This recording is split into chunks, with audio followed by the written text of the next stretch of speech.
working.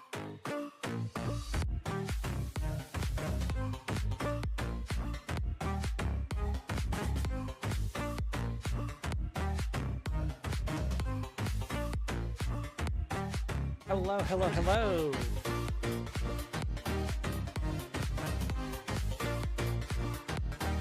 It me.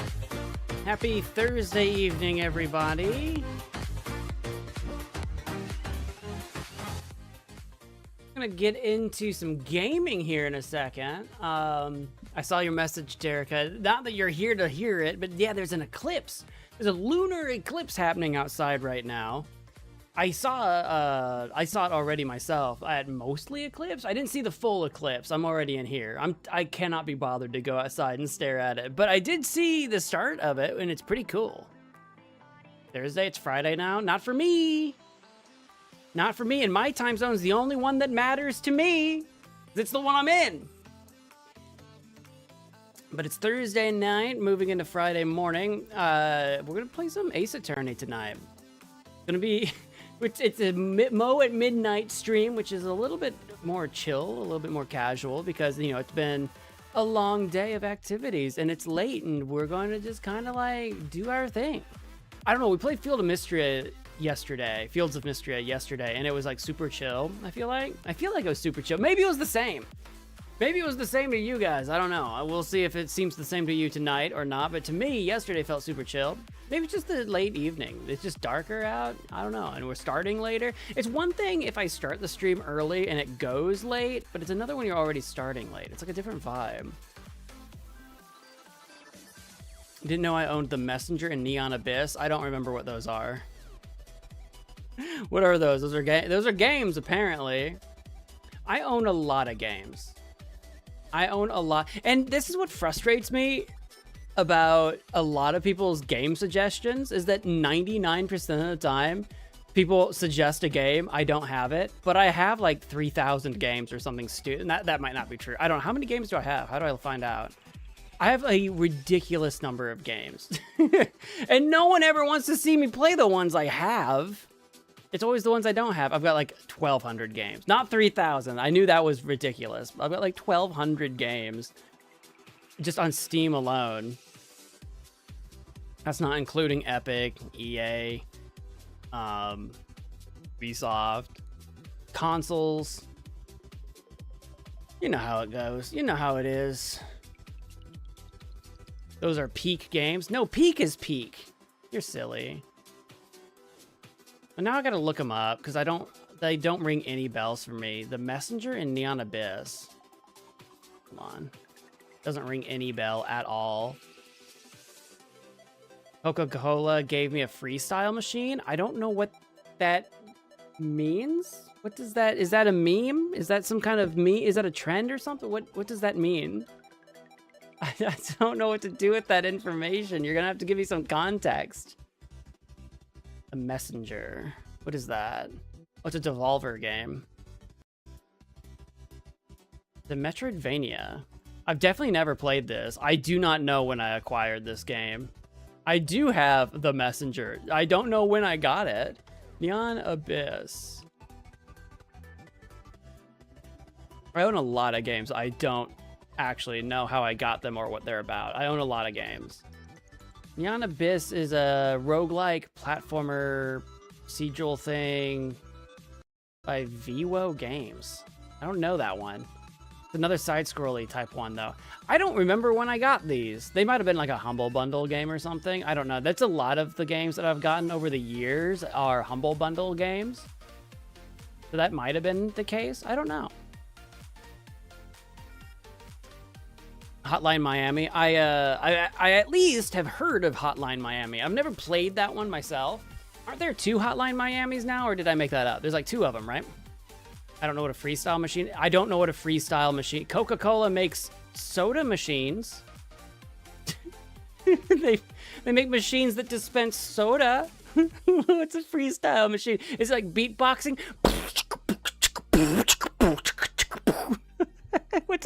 What's a freeze? Does it rap at you? I don't know what that means. There's a Neon Abyss 2 game you can wishlist it. I've not played the first game. Why would I wishlist the second? Elden Ring is finally on the Nintendo. You're not gonna tell me what the freestyle machine is? You're just gonna move on to Elden Ring? Where's my keys? I gotta jingle my ADD keys at you. Like, what the... I gifted you Hotline Miami too because I love Hotline Miami. Did you? I wish you could like look up like a gift history. I've been gifted a few games by a few people, and I don't ever remember what they are. Like when you accept, there's no way to look up. It's not in your like purchase history because you didn't buy it. There is no gift history on Steam, and that's kind of like a weird oversight. Like try to look it up sometime. There is no way to look up a gift history specifically, so I forget what I get gifted. Like just full honesty here. I completely forget. Look up the freestyle machine. You've seen it before. I want you to tell me what it is. I don't want to just sit here and be a Google man. I don't want to just Google stuff. Google it. Freestyle machine. It's a soda dispenser. Like, is that what those are called? Freestyle machine? Just the ones where you push the buttons on the touch screen or whatever? Is that what they are? Okay. Well, I don't believe you. I don't think you have a freestyle machine from Coca-Cola. Is this like some new meme? What does that mean? I was scrolling through YouTube, and there's a Rhett and Link episode that came out today or yesterday or something where they were gifted a Coca-Cola machine or something. Are you referring to that? Is there some Coca-Cola meme happening right now? What does that mean?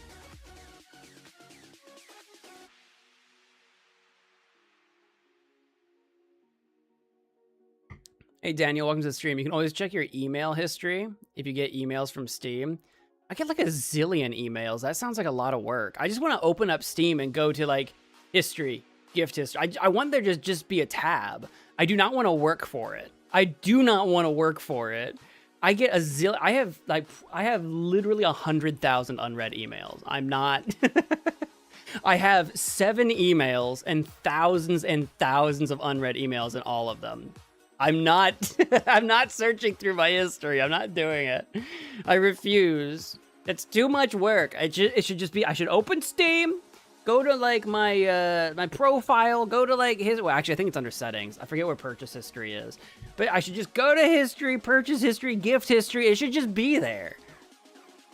You got more emails than me. Well, it's not a competition. Also, I just vomited a number. I don't even know if it's true. I don't know how many I have. And I'm not looking it up. I'm looking nothing more up. I already looked up Freestyle Machine, Neon Abyss, and whatever the other one was. I already forgot. I've already looked up 3 things today. I'm looking up nothing. I'm not your Google machine. I'm not your freestyle Googler. I like how at the start of the stream I was like, these evening streams are gonna be really chill, and I'm already going like full aggro. I'm already like full aggro, no way. Giving you the whole sass. The whole sassafras. What would Mo do for a freestyle machine? Literally nothing. I'm not doing a darn thing. I got nowhere to put it. I'm not paying to have the thing refilled to get like the syrups. I know how much a box of like syrup costs to replace. I don't know how much it costs in one of those machines, but I know what it costs in a traditional machine. I don't want one. I got nowhere to put it. I don't own this house.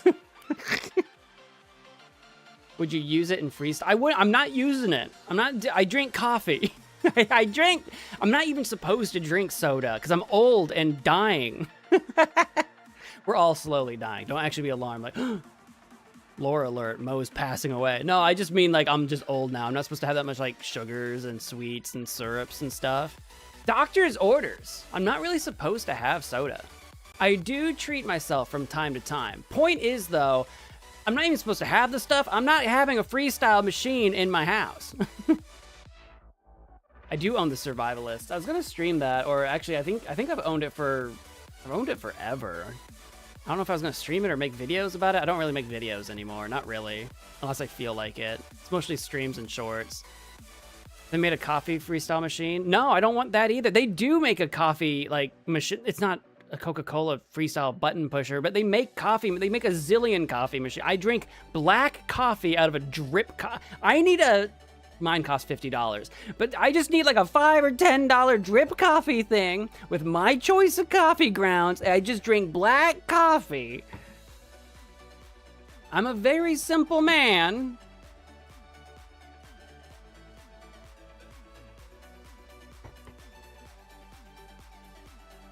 The escapists, then survivalists. Yeah, see, the thing is, I'm probably never going to play any of those. Like, they're old games. It's been years. My list of games to play is longer than I am tall. Like, it's just ridiculous. I'm probably never going to play them anyway. I got too much on my plate. There's only 7 days in a week. There's only 7 days in a week. I've been playing Phoenix Wright for years. You just gave me like 5 things to play tonight, and that's not gonna, frustrations. This is the frustrations of being a gaming YouTuber. 10 billion games, not nearly enough time to play them all. Just not nearly, not even remotely. Thank you for the 2, Music Man. Use this dollar towards the Career Coke freestyle. I don't know what that means. Career Coke freestyle. I'm still confused. I don't know if this is like a meme. Is this like a meme that you're dropping on me and refusing to elaborate on? Am I getting punked right now? I think I'm getting punked right now. I don't want one. I'm not buying. I will take your $2. It's going straight into a McChicken. I'm just kidding. I don't really go to McDonald's. It's only longer than you are tall if you use the wrong font size.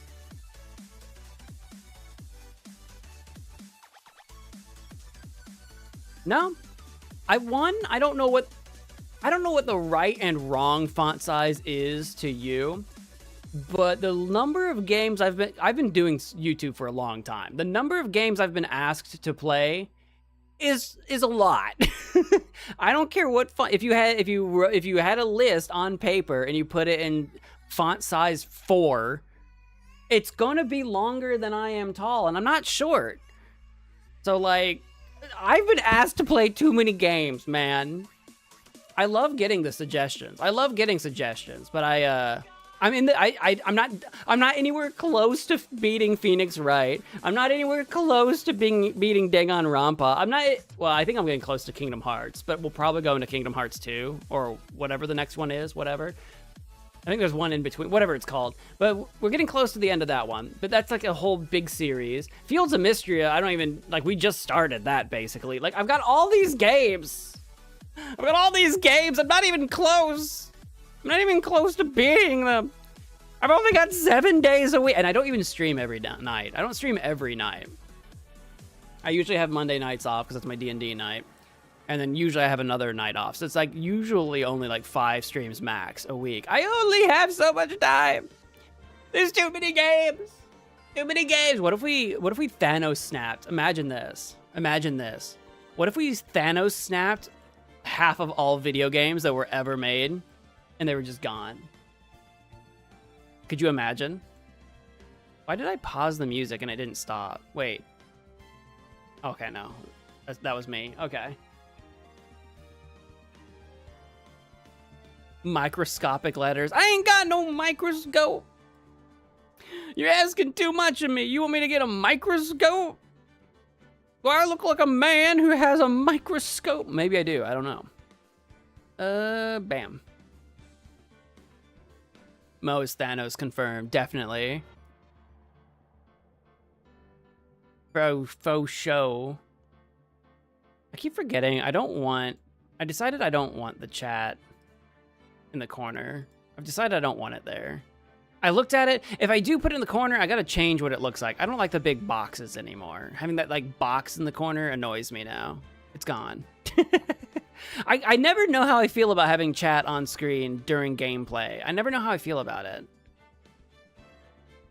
I think a lot of people like it because it makes it feel live or whatever, but like, I'm not a popular streamer, so having like one new message show up there every couple of minutes is kind of like weird, and then it just sits there in the corner taking up space. It's weird, right?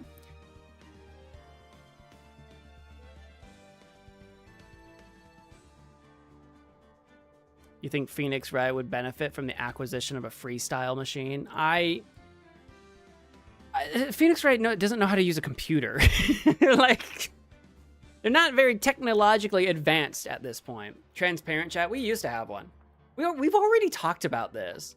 Brother, you were there. We've had this discussion already. I haven't had any time. It's actually kind of frustrating. I haven't had any time to actually edit my stream or modify it in any way. Like, just like do a couple tweaks here and there. I get off work and I sit my butt down and I play this, and then I go to bed and I wake up and I go to work. Dude, I am on the grind these days. I barely have any time to stream. I'm doing this for you and for the love of the game. For the love of the game, man. You wouldn't believe how friggin' busy I am. It's ridiculous. I do it for the love of the game. I don't have any time, man. This is the only video game I've played today. I haven't played any video games today. It's this. If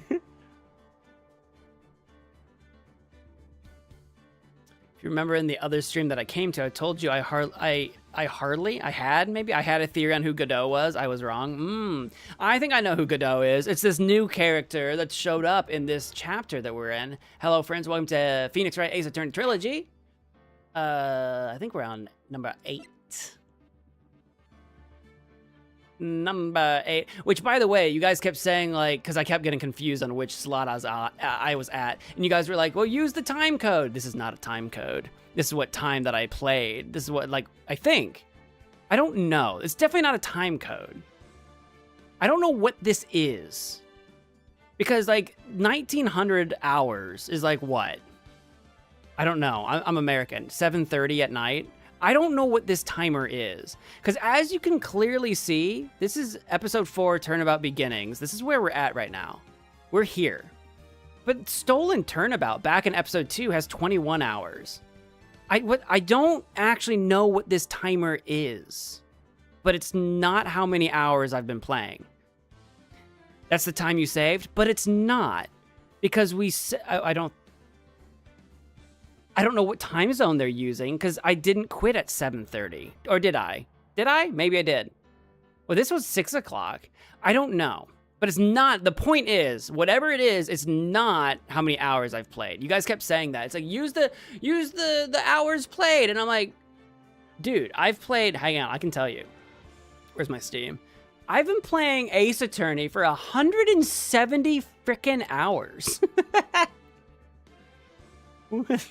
I don't know how much of that was streamed or if I had the game just left open at any point in time, but I've got 170 hours of playtime in this frickin' thing, and I've never played it on my own. It's only been for stream.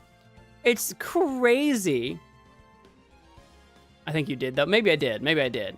Regardless, it's not the number of hours I've played. I know some people, I don't remember who. Some of you have said that that's the number of hours I played, but no, it's definitely not. Anyway. Let's go. You thought Godot was Bat from the circus? Who's Bat? I don't remember a Bat from the circus. I don't remember everyone's names, though. There was the clown. The clown was Mo, right? There was the puppeteer. I don't remember what his name was. Who was Bat? The guy in the coma? Oh, I forgot about him. And he's the whole reason that... Who done it? The acrobat? He was like an acrobat or something, right? I barely remember, dude. I barely remember any of the details of that freaking case. That was a freaking, what's the word I'm looking for? I don't know. I'm looking for a word and I can't think of it. But that was an acid trip of a case. That was all over the place. That's the way I remember Acro and Bat. Oh, it was a pun. I wonder if I knew that at the time. Do you guys remember? Did I know that at the time? Did that go over my head? It might have.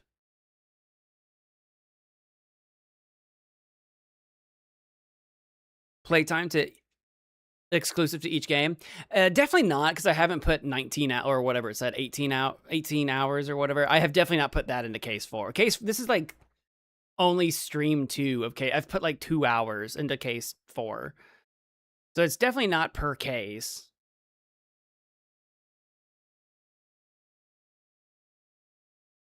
Turnabout Big Top was a nightmare. I think I remember you guys saying it's like one of the lowest like rated. Fever Dream might have been what I was looking for.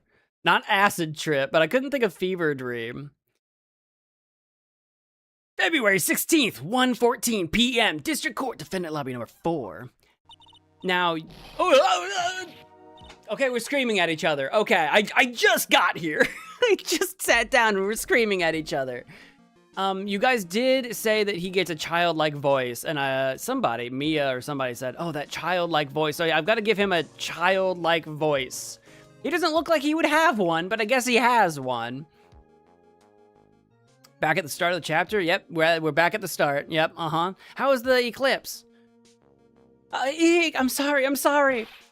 No, not that voice. That's a different voice. I want to say thanks. You're real good. You really hooked me up. I don't know. Is that a child? Like, what is that? What even is that? Thanks. We're almost there. Once I prove that she committed the crime. Armando. Now, this is who I think Godot is. I mean, he's got the smirk. This is the Godot smirk.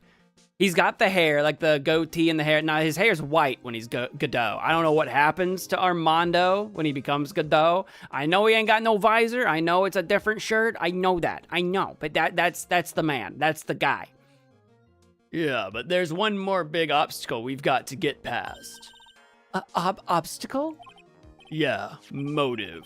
Why would Melissa Foster, who is definitely not Dahlia Hawthorne, because we don't know who that is yet, technically. Why would Melissa Foster kill that policewoman anyway? Don't know. She did, but I don't know. I don't really know Melissa Foster. I'm guessing Dahlia Hawthorne had something to do with that 15-year-old that like fell into the river 5-6 years ago, whatever it was. The whole reason that Falls is on trial anyway. I'm guessing it has some connection to that. Motive, huh? Anyway, we're still badly in need of information. Information, right. What we need the most is info about this Melissa Foster herself. We do. That I can agree with. All we know is that she's a student studying literature. And one more thing. What is it? Well, the incident that happened 5 years ago, of course. The kidnapping murder case that Zebra Boy is on death row for.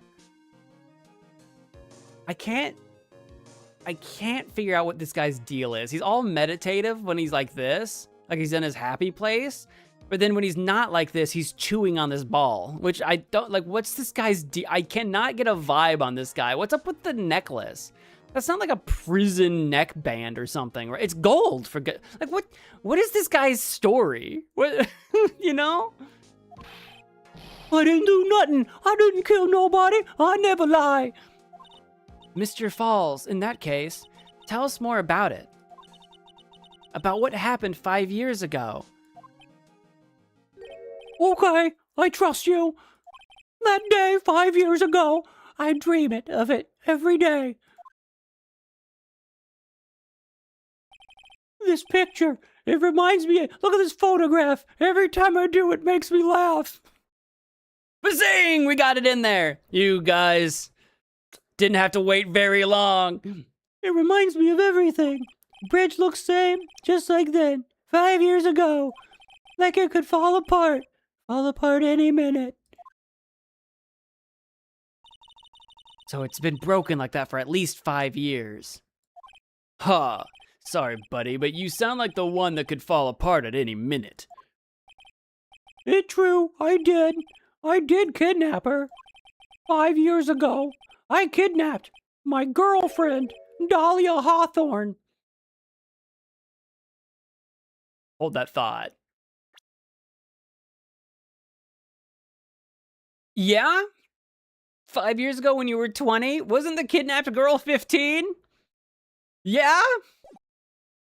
You can give me those big googly eyes all you want, but I don't approve. I think we should put you back in prison now. Bro, what, right?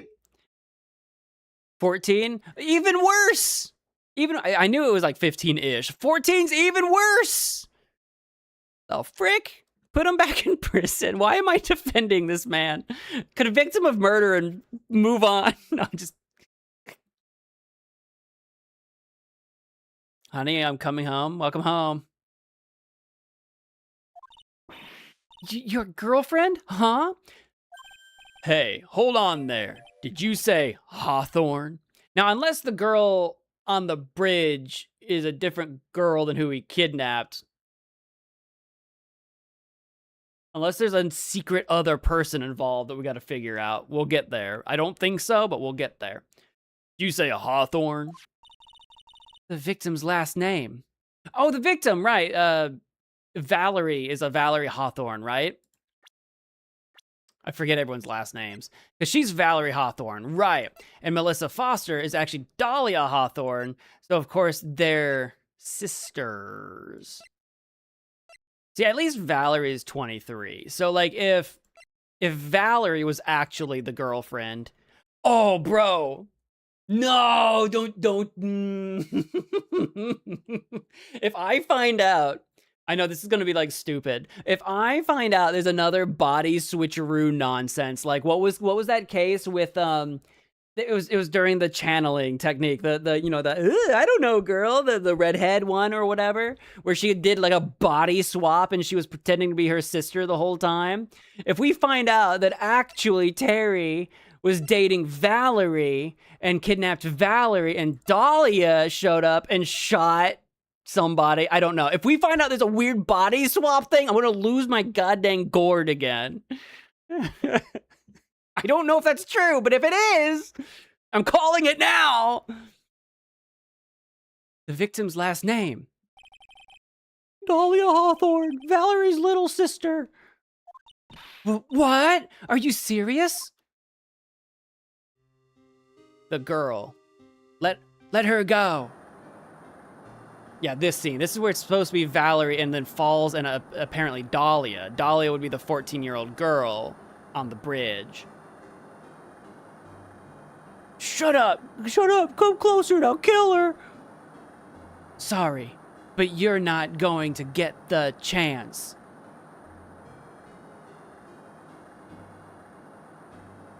He's got a knife! The detective back then was Valerie Hawthorne. We haven't seen this angle before. If that's Dahlia, because I think she tumbles the 40 feet into the... Which, it looks so much higher than 40 feet. But they said 40 feet, so I'll believe them. It looks so much higher. How did she survive that? The detective back then was Valerie Hawthorne.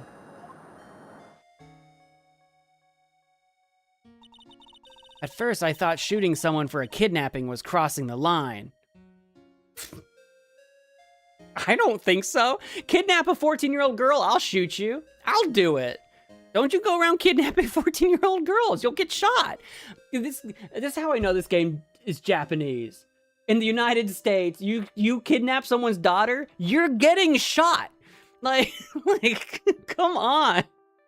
That is not crossing the line. If it was to protect her little sister, I can understand why she did it. Right? He had a knife on her. Wrong, no protect sister. Valerie, betray me, betray us. Okay, apparently there's more to it. Perhaps. What do you mean she betrayed you? What does that mean? Everything, all lies, all make-believe, kidnapping too. The kidnapping's make-believe? You just said you did do a kidnapping. You just said you did. A make-believe kidnapping? Dahlia, my girlfriend, my love, my teen angel.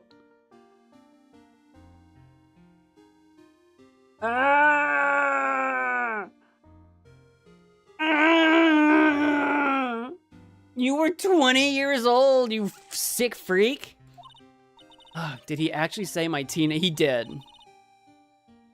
He's seen one too many soap opera. I don't care what he's seen. He needs to go back to prison. I do anything she says, anything Dahlia says. He needs to go to prison with that puppeteer from that Big Top Circus. Anything Dahlia says. Hold on a minute. What you're saying is that the kidnapping 5 years ago was planned by... Yeah, me and Dahlia, and Valerie too. Valerie was in on it? To what end? You know what? Actually, maybe I know to what end. Maybe Valerie and Dahlia tricked this loser into kidnapping Dahlia so that they could put this pedophile in prison. Maybe that was the move. It wasn't betrayal. It was all orchestrated to put your loser face in prison. Dahlia's family rich. Jewelry business. We get 1 jewel. That's what we thought. Me and Dahlia wrote kidnap note. We sent to her dad.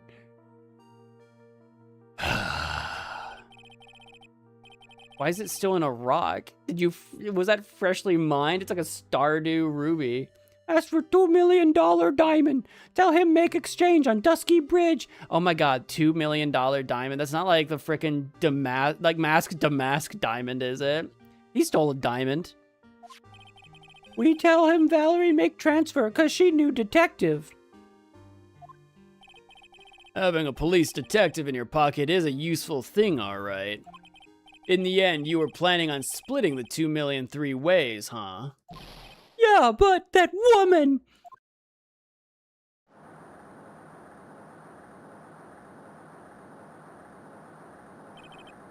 That woman, Valerie, she do it for real. She shoot at me for real, me and Dahlia. Bang! Dead. That's a big splash. That's how this has to be higher than 40 feet. That was a that splash was 40 feet. I was shot at arm. Dahlia, she jump in river. Oh, you're saying she actually jumped. Like, you didn't push her. She didn't fall. She yeeted herself. I don't know if I believe you, but okay. That's what you're saying. Jump? You don't mean she jumped on purpose, do you? I couldn't do it. I could never push her. Anyway, I blacked out. Wake up with the police all over. And that's when they decided to give you the death sentence. I couldn't believe it. That woman, she betrayed me.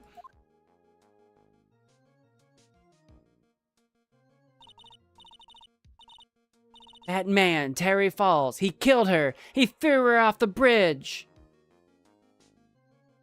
You know, if she did have to if Dahlia had to fake her death, then the whole Melissa Foster thing might be her new, like her real new name, but he threw my beloved sister into the roaring river, definitely just 40 feet below. 40 feet is a long fall, but that bridge is definitely like 80 feet.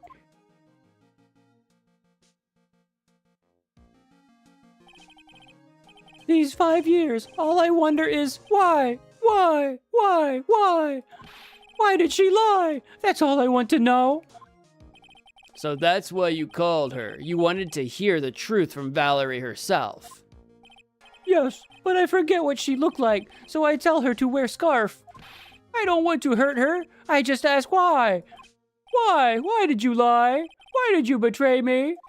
I just want to hear answer from her mouth, that's all. So that's why. That's why you made a crazy escape like that. Just one thing, zebra boy. My senses are tingling all over. Tell me, Mr. Falls, where is it? The diamond? Huh? Where's what? What do you mean, where's what? The $2 million diamond they stole. Come on now, kitten. The ransom. The $2 million diamond. Remember that now? Did you give it back to Pops? Did the police take it? I don't know. Huh? You don't know? No, really, I don't. It's gone with Dahlia. With Dahlia? That's why she jumped. That day, on the bridge. Dahlia put it in backpack.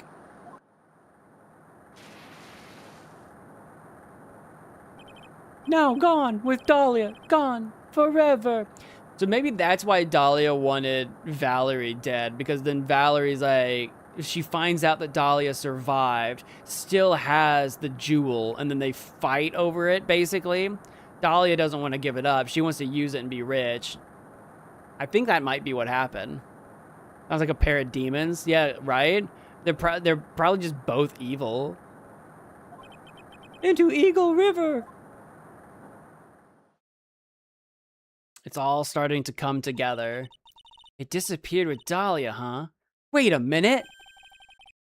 You can come back in now. We're about ready to go. I'm the bailiff. Mr. Falls, just one more question. When you said with Dahlia, do you mean the diamond is still missing?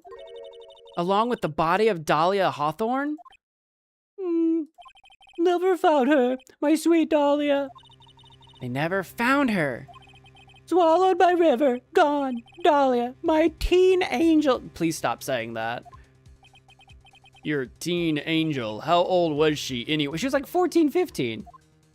Just 14. Just 14. 14? I guess you were robbing cradles before diamonds. Oh my god, Mia.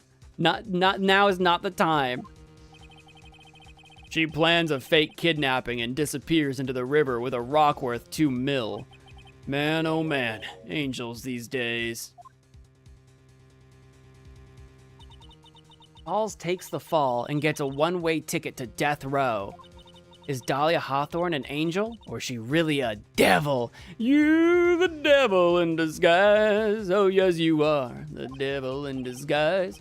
It's time, kitten. It looks like we have a few more aces up our sleeve now. You bet. You betcha, buddy. Diamond added to the court record a $2 million gem used as ransom for Dahlia, lost to Eagle River 5 years ago. Which is crazy, considering that allegedly Dahlia's body was never recovered. And she's in the courtroom or around here somewhere. Which for her must be incredibly risky. She must really believe her Melissa Foster identity to be rock solid. The training wheels come off now, Mia. You've got to strike while the iron is hot. That's one of my rules. Remember it.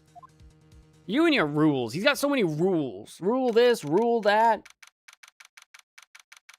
February 16, 1:49 p.m. District Court, courtroom number 4.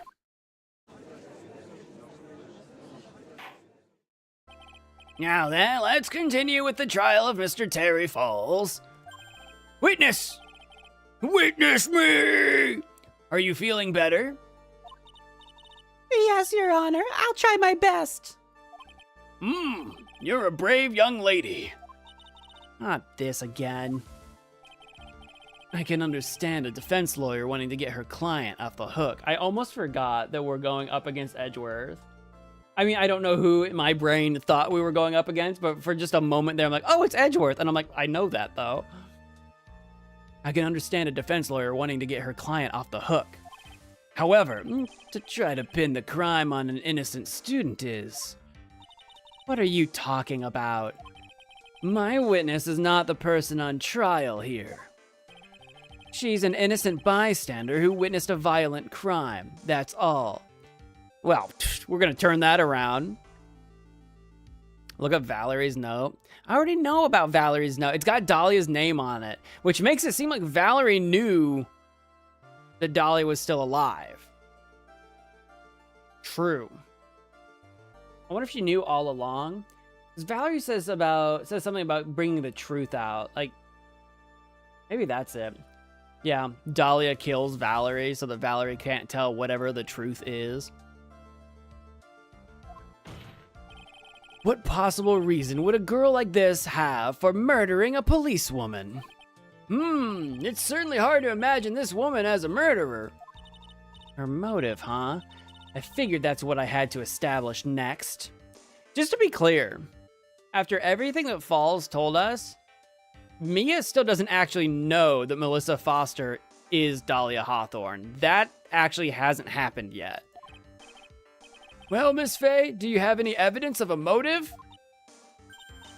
Yes, of course, I think. Ha, you're still acting as tame as a kitten, kitten.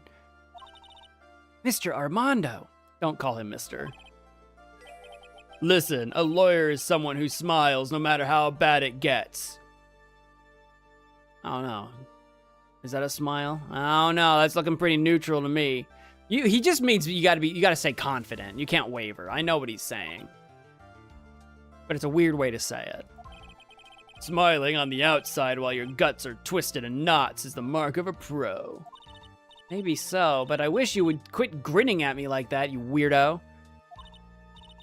But he is a Mr. No, I'm just saying Mr. is too formal. Just call him Diego or just Armando. Mr. Armando. They're too familial together. Like he's calling, it's not Mr. and Mrs. I just mean he keeps calling me a kitten. So I don't want her calling him Mr. Armando. Just call him Diego or something. There's a weird power dynamic and I don't like it. I don't like Armando calling me kitten. And then I'm like, oh, Mr. Armando, my senior mentor or what. I don't like it. It's gross. Excuse me. May I speak, Mr. Judge?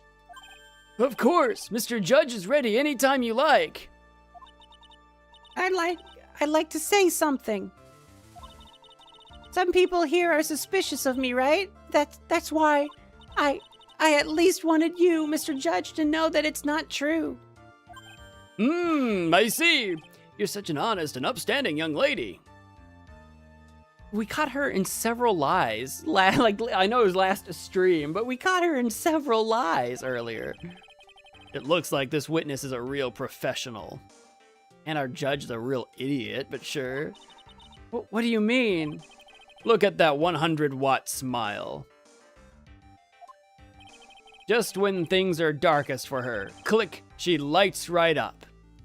We've seen through her veneer, that's the word. We've seen through her veneer, though. Very well, then. Let's hear what the witness has to say. Witness testimony. Melissa Foster's history. I was out of the country until the year before last. Oh, she hasn't even been in country. I'm willing to believe that's probably true. Until I entered college, I had never even been to Eagle. And what did I just do? I accidentally skipped. I don't know. I just fat fingered the right click on accident. I'm sorry. Holding a grudge and killing the officer who testified against you 5 years ago. Or kidnapping a poor girl. I didn't mean to. I just fat fingered my mouse, man. Sometimes I do that. I don't know if you guys do that. Sometimes while I'm just holding my mouse, my finger just fat fingers straight down. I don't know. There's probably something wrong with my hands. I got arthritis. I don't know. Or kidnapping a poor girl. I just think the defendant is a terrible, horrible monster. You never do that? I do it all the time. It's actually frustrating. And it doesn't happen a ton on stream, luckily, but I actually do it all the time when I'm on the computer. Out of country, huh? Precisely. Furthermore, she has no possible motive for committing murder. Indeed. You're up to bat, kitten. Sharpen those claws and put on your best smile. You bet. You betcha, buddy. Somehow, I have to tie her to this case. And I also have to read what she said, because I skipped part of it. I think I skipped a lot of it. What did she say? I was out of the country until the year before last.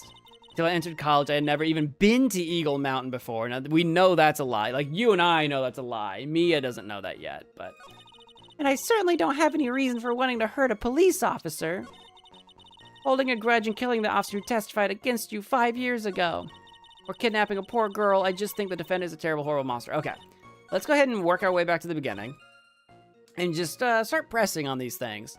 I was out of the country until the year before last. Which country were you in? Yeah, so what country were you living in then? We were all living abroad, but after my parents were killed... Who's we? Who is the we in this story? What do you... Alright. It was a brutal civil war. She had to try to make her way back home alone. Oh. I lost everything. I didn't even have any personal identification. That's convenient. What kind of sob story is this? And I have more questions. What do I do? Should I press her for detail? Yes. Witness, answer my question. I'll even repeat it for you. What country were you in? Your Honor, this line of questioning is childish. What country she was in and how many languages she may speak are irrelevant here. It's my cross-examination. What we're here to evaluate is whether this witness has any connection to this case. I've lived abroad ever since I was a little girl. That's why I could never have known Mr. Falls or Detective Hawthorne. Yes, I think we've established that point. Yes, indeed. Well then, shall we add what you've just stated to the official testimony? Yes, please, Mr. Judge. Naturally, I didn't know either the victim or the defendant. You didn't know either person. Are you certain of that? Yes, I'm afraid I'm rather shy around people. Oh well, that can't be helped. Why is he just agreeing with everything that comes out of her mouth? The first time you saw either of them was when they were on the bridge, correct? Yes, it was really a coincidence. Until I entered college, I had never even been to Eagle Mountain before. What made you decide to go to Eagle Mountain, anyway? I just love being outdoors, picnics, hiking, you know, that sort of thing. You don't look like much of a hiker to me, but you do look like a digger of sorts. I think she's going for gold digger. But like, Mia doesn't know, right? Did I miss that? Mia doesn't know that doesn't know that Melissa is Dahlia. And Dahlia was gold digging that diamond. But Mia doesn't know that yet, right? But Eagle Mountain is a 2-hour drive from here and no trains run through there. There are plenty of mountains that are closer and easier to get to. Well, I went there once with the college hiking club. I thought you said you don't like being around people and you joined a club? I don't know, doesn't check out. I fell in love with its stark, desolate beauty and its cold yet romantic gloominess. Didn't know you were such a goth. With the pink, I guess she would be like maybe a pastel goth. That's a thing. By the way, what's the name of your college again? The prosecution objects to any questions that involve the witness's private life. Well, I'd like to object to that. I don't know. Her private life may very well be important. All that matters is that she is a material witness to a crime. The witness doesn't need to respond to questions that are clearly malicious in intent. I get... Edward's kind of right, but like you and me both know we need to get it to come. Like we know we gotta needle her private life out. You and me know we gotta. Thank you. She's really gone too far. Miss Faye, you're treading on thin ice here. I know, but I gotta, Judge, I gotta tread that thin ice. I hardly said anything. Talk about sensitive. I didn't say anything serious, but I'm guessing Edgeworth knows more than he's willing to let on. And I certainly don't have any reason for wanting to hurt a police officer. Perhaps, but your behavior that day was very suspicious. Not only have you contradicted yourself here in court, but you know things you shouldn't. For example, the scratches on the trunk of the car. Well, that's... Which is true. Don't you wag your finger at me. Unfortunately, Ms. Faye, your last statement proves nothing. Oh, really? And why is that? The witness came to the police station once to identify the suspect. It's entirely possible that at that... Objection! At that time, an officer showed her this photo. They didn't, though. That seems like a rather serious mistake. That's the oldest trick in the prosecutor's book. Yeah, just throw random thing. I'm not allowed to throw random suppositions out, but then he gets to. That's not fair. That's not fair. That's what I'm saying. That wicked inmate. I'll never be able to forget that horrible day. Holding a grudge and killing the officer who testified against you 5 years ago. A grudge? Why would you be holding a grudge? Yeah, I thought you didn't know these people. Well, the policewoman's testimony was crucial, wasn't it? Crucial in getting the defendant sentenced to death. Yes, then that's precisely why he harbored such a deep anger against her. Ah, okay. Falls' grudge. So much anger that he forgot his own guilt. My client has always maintained that he's innocent of those charges. He seems rather forgetful. Your client, I mean. Not only did he forget about what he did, but he forgot the poor policewoman as well. And you, for that matter. This is the other thing, too, like... I could be wrong in this, but isn't Falls still technically in the courtroom observing this happen? And he doesn't recognize Melissa? I mean, it's been 5 years, I know, but still, for her to be like his teen angel or whatever. What do you mean by that? Your client. He forgot what the detective looked like, right? It's too bad for her that he didn't forget about her testimony as well.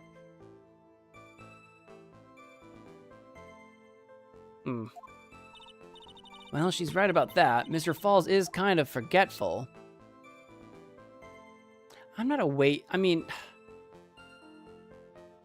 I know I've been told I'm on thin ice, but I want to press. You said he forgot what the detective looked like. What did you mean by that?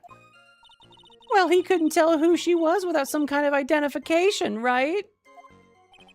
Quite right. That's why the victim was wearing a scarf as identification.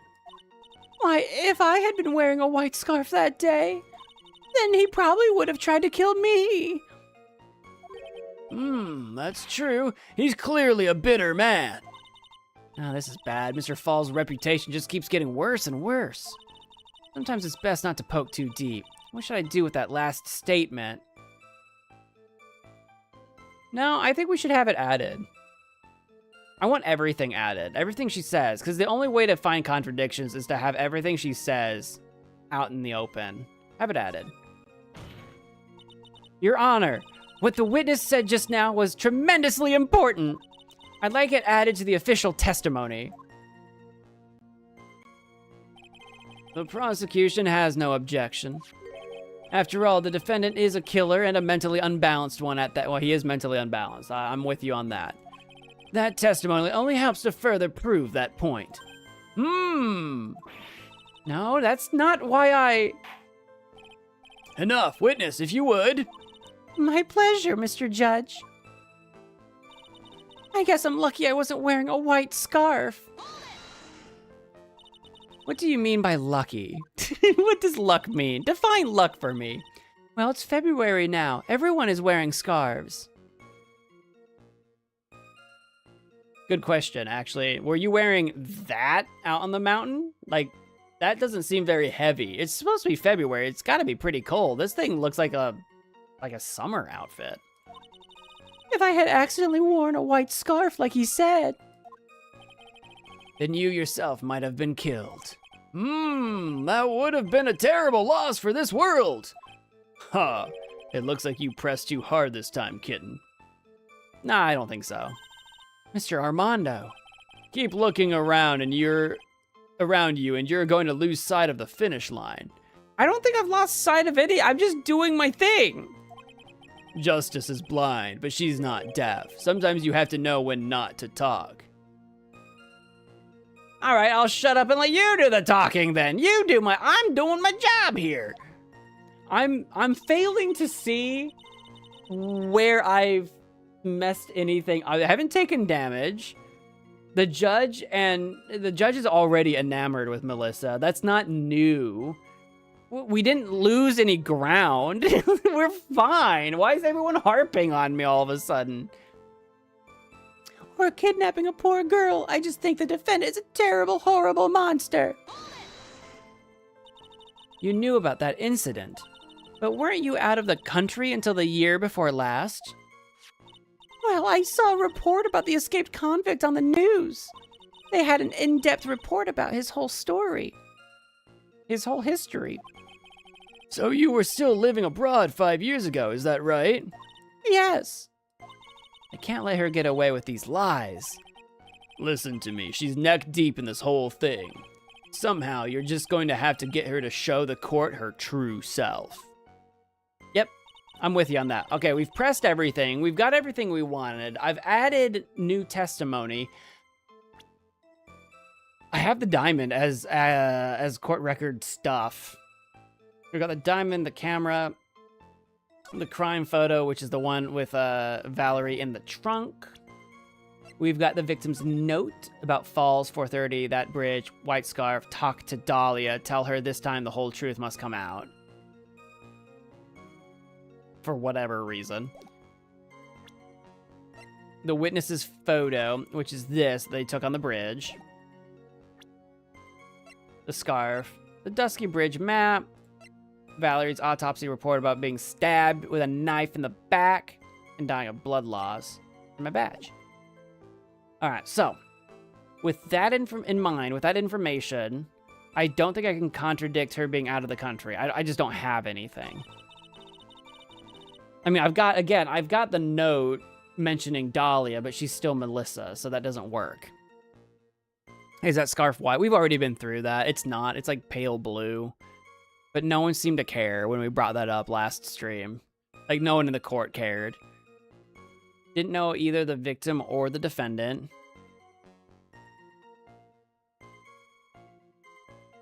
Which, again, she's Melissa as far as anyone knows, so I can't prove that she knew Valerie. Until I entered college, I had never been to Eagle Mountain before. I don't have evidence putting her there. I certainly don't have any reason for wanting to hurt a police officer. Which, if there were a reason, I think it would be the diamond. So unless I present the diamond here, but that would be so left feet, like...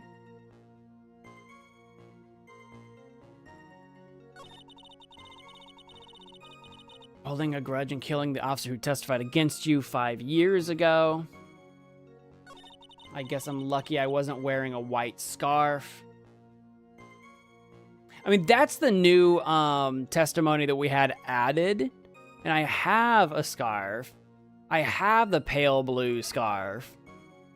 I don't see how that's really relevant here. I could present it anyway. But we already talked about how it's not white.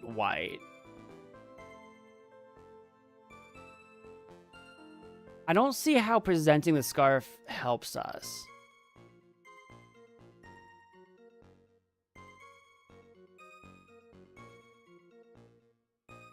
I just don't see how it helps us. I know she said the scarf is white, but who cares? Unless this could be... I know it's pale. I know it's... We've already been over this, though. We brought up its color last time when it got brought into the court record to begin with. Mia was like, it's not even that white. And then both Edgeworth and the judge are like, it's white enough. We've already been over that. So I don't see how this... Clearly you're just telling me to do it, but I don't see how this helps. I don't see the connection here. Everyone in the court's been calling it a white scarf, and everybody in this room knows it's this scarf. Or kidnapping a poor girl. I just think the defendant is a terrible monster. Yeah, there's nothing there to add. All right, I'll bring it up. Apparently that's it. You're treading dangerous ice, though, on just spoiling me. You're treading dangerous ice. You know what? I don't know if I'm mad that you're mentioning it, or if I'm mad that this is going to be it. Because I don't see how this is related. I don't see it. Witness, I want you to look at this photo you took. It's hard to see in the photo, but look at the scarf the victim wore as identification. Oh, you're talking about this scarf right here, eh?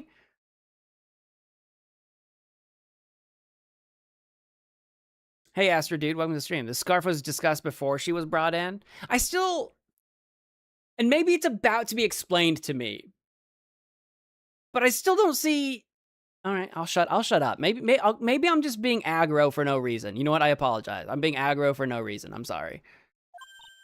Yes, that's it. The scarf the policewoman was wearing. I've got her now. Do I? I'm not seeing it. Just don't mess up. But that's strange. In your testimony, you stated the following. I guess I'm lucky I wasn't wearing a white scarf. I know, Edgeworth called it a white scarf. The judge called it a white scarf. Everyone... Okay. What? Yes, White! You were there! This is the scarf you identified as belonging to the victim. But it certainly doesn't look white to me.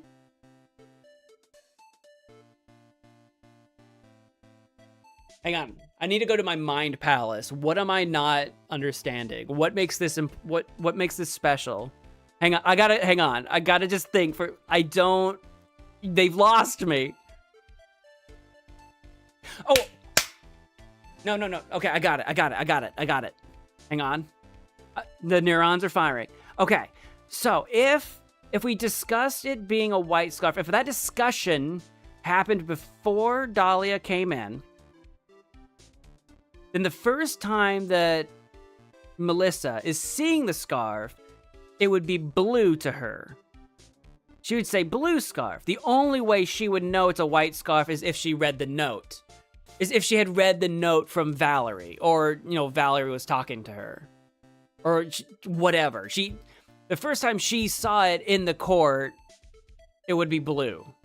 That's what it is. Okay, I think I follow now. Okay, I was being aggro for no reason.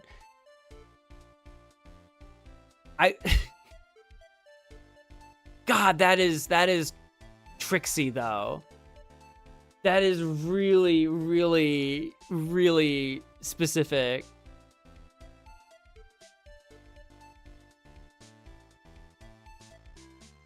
Hey, Marjons, welcome to the stream. Don't worry about it. I had to think about it. I was losing my mind here. I'm like, what the frick does the scarf have anything to do with anything? Let the text explain it.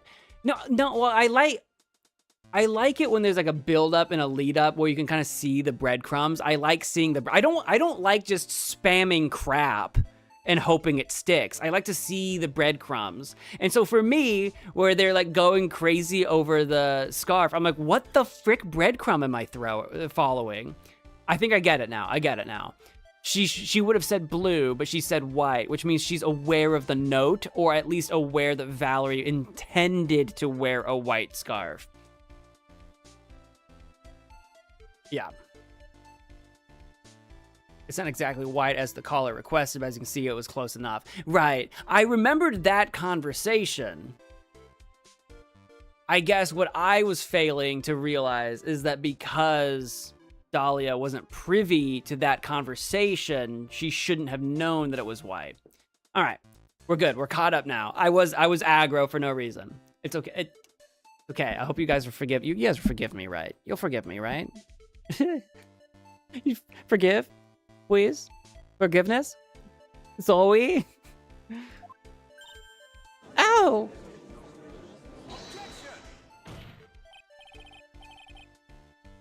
I would really like to see MagicManMo and IShowSpeed collab, however, Speed swears. Well, shit.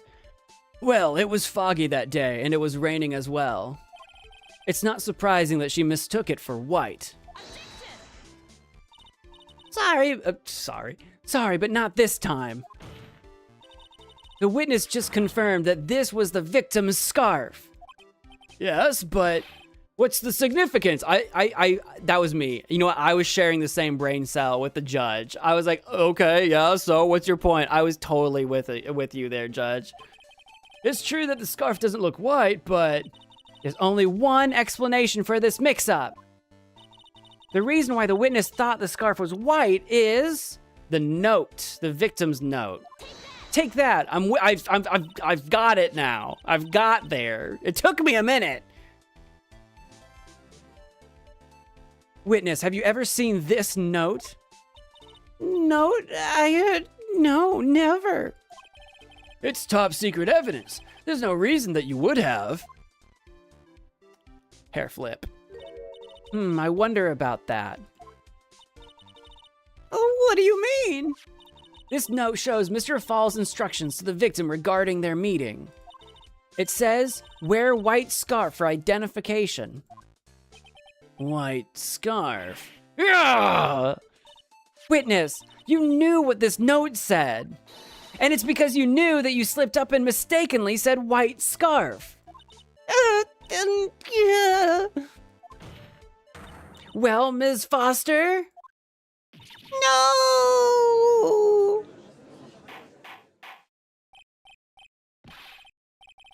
Order, order, order, Mr. Edgeworth, I'm waiting for an explanation. I'm quite sure this note wasn't leaked to the public. And yet, this witness knew exactly what the note said. At the time of the murder, the number of people that knew were quite limited. Terry Falls is one. The person who wrote the note, Valerie Hawthorne, is another. And finally, one more person. The Dahlia person mentioned in the note. Did you say one more person? That's right, a person that no one would have suspected. Have you figured it out, kitten? God, I hate you. Yep. The third person that knew the contents of the note was... Really? You're making me... It was none other than Dick Gumshoe. Oh, they actually gave us a shadow person for Dahlia Hawthorne. This was not here before. This was not here. When did this get here? Dahlia Hawthorne, deceased, Valerie's younger sis, victim of the kidnap/murder, fell from the bridge, no body found. This was not here before. All right. We'll go with that one. And that person is Dahlia Hawthorne. Dahlia Hawthorne? I've never heard that name before. Look at the victim's note. This is what it says. Talk to Dahlia. Tell her this time. Tell her this time. There is her name right there. What's this? So who is this person? This Dahlia Hawthorne? I don't know. Beats me. Miss Faye must be desperate if she's trying to bring the dead back to life. Meanwhile, Melissa's sweating actual bullets on the stand right now. The dead? Dahlia Hawthorne was the victim's deceased younger sister. She was killed in a crime 5 years ago. Oh, yeah, Edgeworth, say that again, but slower. Hey, Melissa, how long have you been out of the country?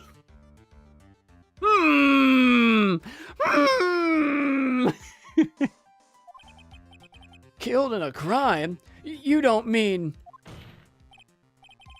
Yeah, she was kidnapped and killed by Terry Falls.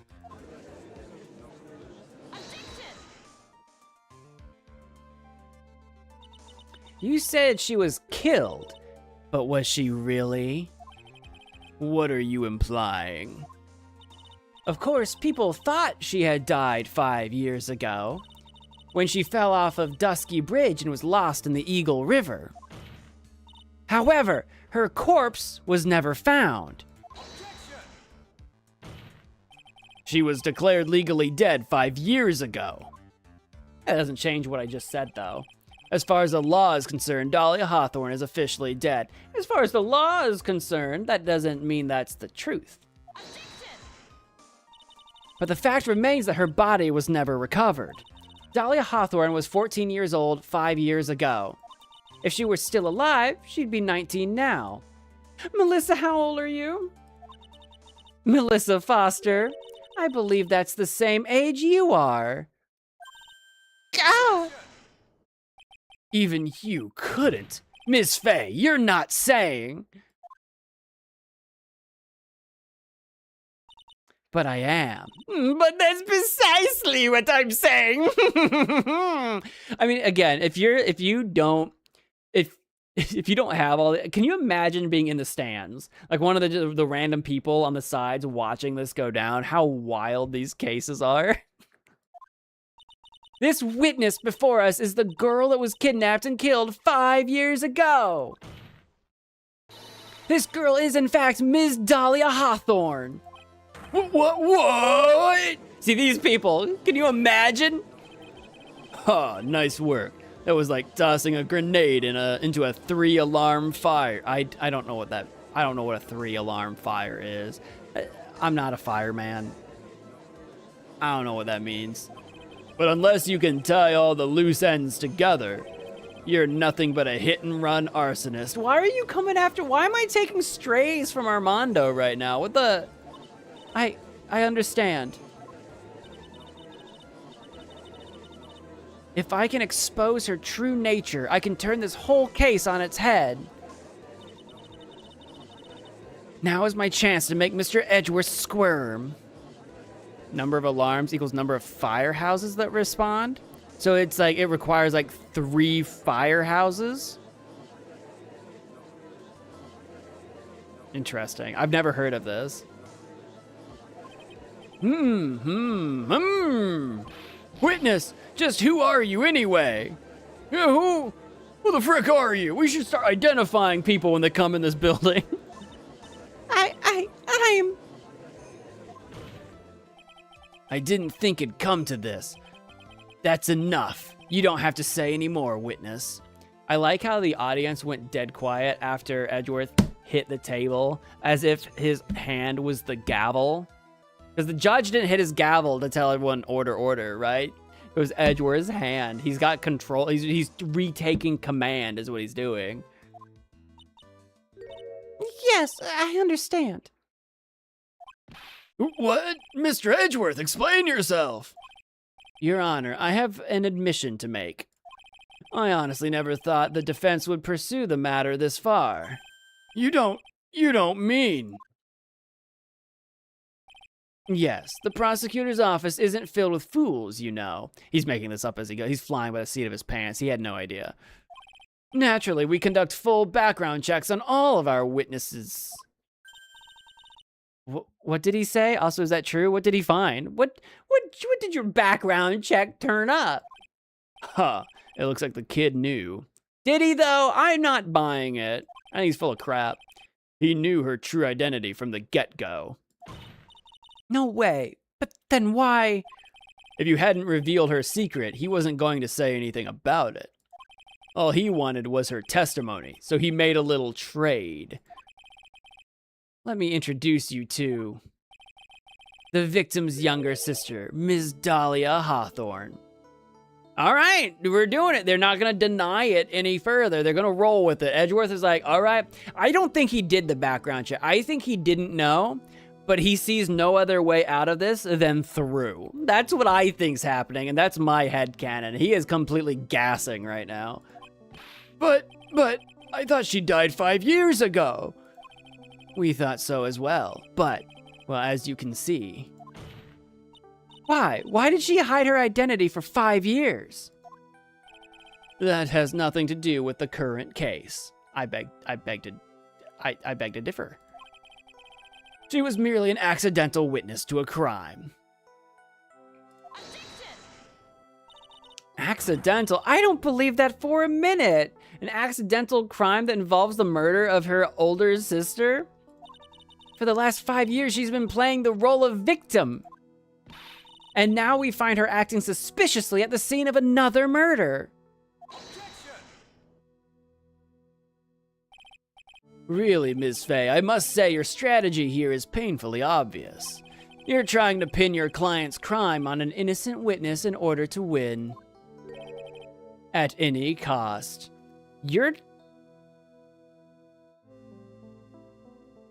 one to talk. How dare you? Please, let us take a moment to think. 5 years ago, this girl was kidnapped and nearly killed. But even worse than that, 5 years later, Dahlia Hawthorne lost something much more precious. Her big sister. Ms. Fay must be insane to even suggest that she murdered her. All right, call me Chica Loca. What? I'm inclined to agree with the prosecutor's logic. Judge, shush. This isn't your court anymore. This isn't you. Ms. Fay, do you have any evidence to back up your assertion? What possible reason would this witness have for killing her beloved sister?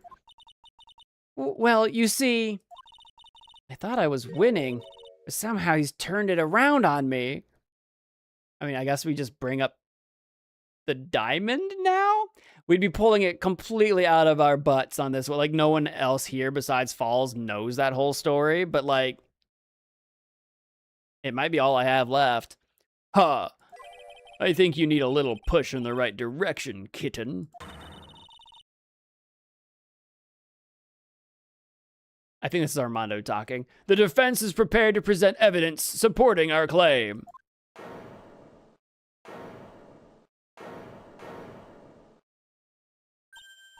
Ah, that wasn't me. It was this guy, this crazy coffee addict. I think we've heard enough empty threats from you, old man. Old man? He's like, what, 24 or something? Oh, he's 27. He's 20. He's a little older than I thought, but 27, old man. I get that Edgeworth is 20 here, but come on. Come on. Huh. What makes you think you're empty? They're empty, boy. Because your protege looks like she's sweating bullets. Yeah, well, it's hot in here. You think you're in a tough spot, huh? Of course, aren't I? No. You've just arrived at the moment of truth, that's all. Whether you win or lose, that's up to you. Up to me? I choose lose. I give up. I hang up my hat. I'm going back to college. I'm going to become an artist. Old man, is anyone above 28? You take that back. You take that back right now, young man. The rashness of youth. How charming. This coming from someone younger than me. Now then, let's not waste any more time. Ms. Fay. What motive would this witness have for murdering her own sister, Valerie Hawthorne? Diamonds on the table, brother.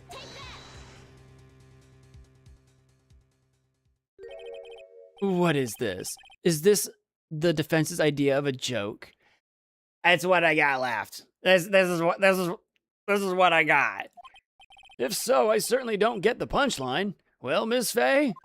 Oh, that was the rashness of youth. This was the rashness of youth. The rashness of youth? And what is your point in oh. You made me take. You tricked me because the health disappeared. So I thought we were fine. I thought we were good. All right. That witness stayed hidden for 5 years, kitten. There must be a good reason for that. All right. And somehow it must involve Valerie Hawthorne. Okay, one more time, Mia. You gotta read the court record more carefully this time. Well, I mean, okay, stop nagging me, all right? We've made it this far. Give me a break. Now then, let's not waste any more time. Miss Fay. I took 3 whole damage for that. What motive would this witness have for murdering her own sister, Valerie Hawthorne? I'm guessing the note. If it's not the diamond, I knew, listen, I knew playing the diamond this early felt too early, okay? I know that. I know it felt too soon. But we just presented the note a little bit ago, so it feels silly doing it again. But the whole, like, what reason could she have? It's the rest of the note, the whole truth. It's this part.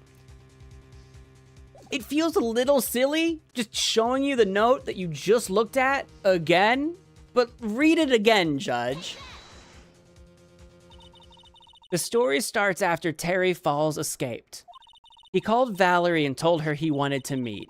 This is the note she left. It says, talk to Dahlia. Tell her this time, the whole truth must come out. Valerie Hawthorne gave Dahlia a warning. She told her she was going to reveal to the world the whole truth. The whole truth? There was a dangerously important secret between Valerie and Dahlia. That's the reason Dahlia felt she had to kill Valerie. To keep her mouth shut permanently. A terrific story, Miss Fay. If you like fiction, that is. And I do. But that's neither here nor there. Enlighten the court, Miss Fay. What was the secret that was so important? Now I probably reveal the diamond and go into that whole story like a crazy person. Where's your evidence? Dahlia and Valerie Hawthorne and Terry Falls. There's only one important secret that connects them all. Oh yes, I know this secret. In fact, I just presented it a second ago, but we're gonna all pretend that didn't happen. Your Honor, the defense would like to request further testimony. What testimony? Regarding the kidnapping 5 years ago. We believe it will explain a lot of things. Such as the nature of the important secret between the Hawthorne sisters. Very well, I'll grant your request for further testimony. I did present it rashly. I know, but it just felt weird presenting the note again. It just felt weird either way, but I know. I knew it was, I know.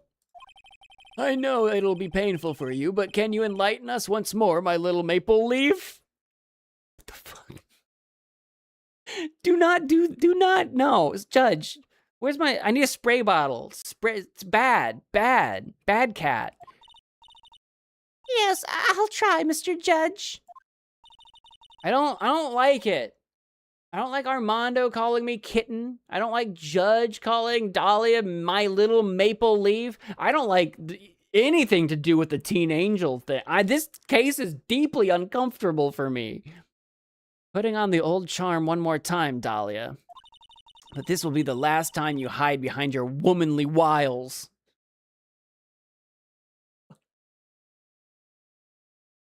You're a woman. Like, what the... I mean, can you imagine if I was like, that'll stop you from hiding behind your manly machismo as a guy? Like, you know what I mean? Like, it's a weird thing to say. Witness testimony 5 years ago. 5 years ago, I was kidnapped by Mr. Falls. The ransom price was a raw diamond. My sister Valerie brought it to the bridge. I'm glad you brought that up. She brought it up. Now I can use it. The court didn't know anything about this diamond. Just me and Armando. After she made the exchange, she shot Mr. Falls in the arm.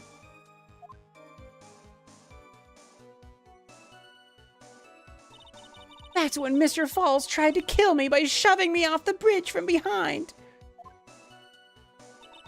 I survived, but I was afraid I might be kidnapped again for my family's money. So I decided to change my identity and start a new life. The kidnapping left her emotionally scarred. With her sister's help, she left the Hawthorne family and started all over again. And we're to believe after all that she murdered her sister? Preposterous. Thank you, Mr. Edgeworth. Miss Fay? Yes, Your Honor. As you've heard, the witness is still traumatized from the kidnapping. I'll ask you again to be extremely gentle in your cross-examination. Mr. Edgeworth got the jump on me again. Ha! If we're not allowed to fight, then let's twist some arms. I was just told to be gentle! Alright, we'll twist some arms. Listen up, we've still got that info, that ace up our sleeve. Yeah, the diamond that she herself brought up just now. I don't even know if it's still an ace now. I mean, it's a tool. What info? Come on, kitten, don't say you've forgotten already. The fact that the kidnapping 5 years ago was staged. That's right, it was a fake kidnapping. Terry Falls told us that in the lobby. Granted, I can't really prove that, I don't think. Not with, like, literal proof. It's just kind of like a he said, she said situation. I do anything she says. Anything Dahlia says. What you're saying is that the kidnapping 5 years ago was planned by... Yeah, me and Dahlia, and Valerie, too. Yes, that's it. The fake kidnapping is your best shot, Mia. That's her secret. Now, how do I...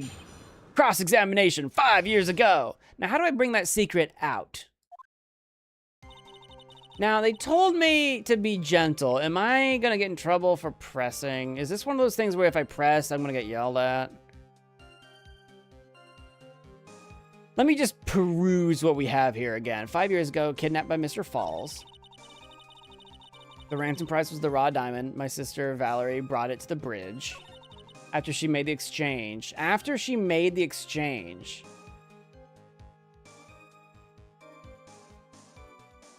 But we know the diamond is... Wait. My sister Valerie brought it to the bridge after she made the exchange.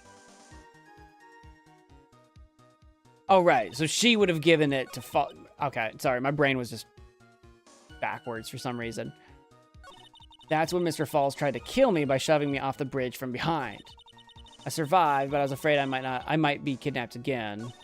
So I decided to change my identity. I got nothing on those. We know that this isn't true, but I don't know what I present for that. Not just the diamond, right?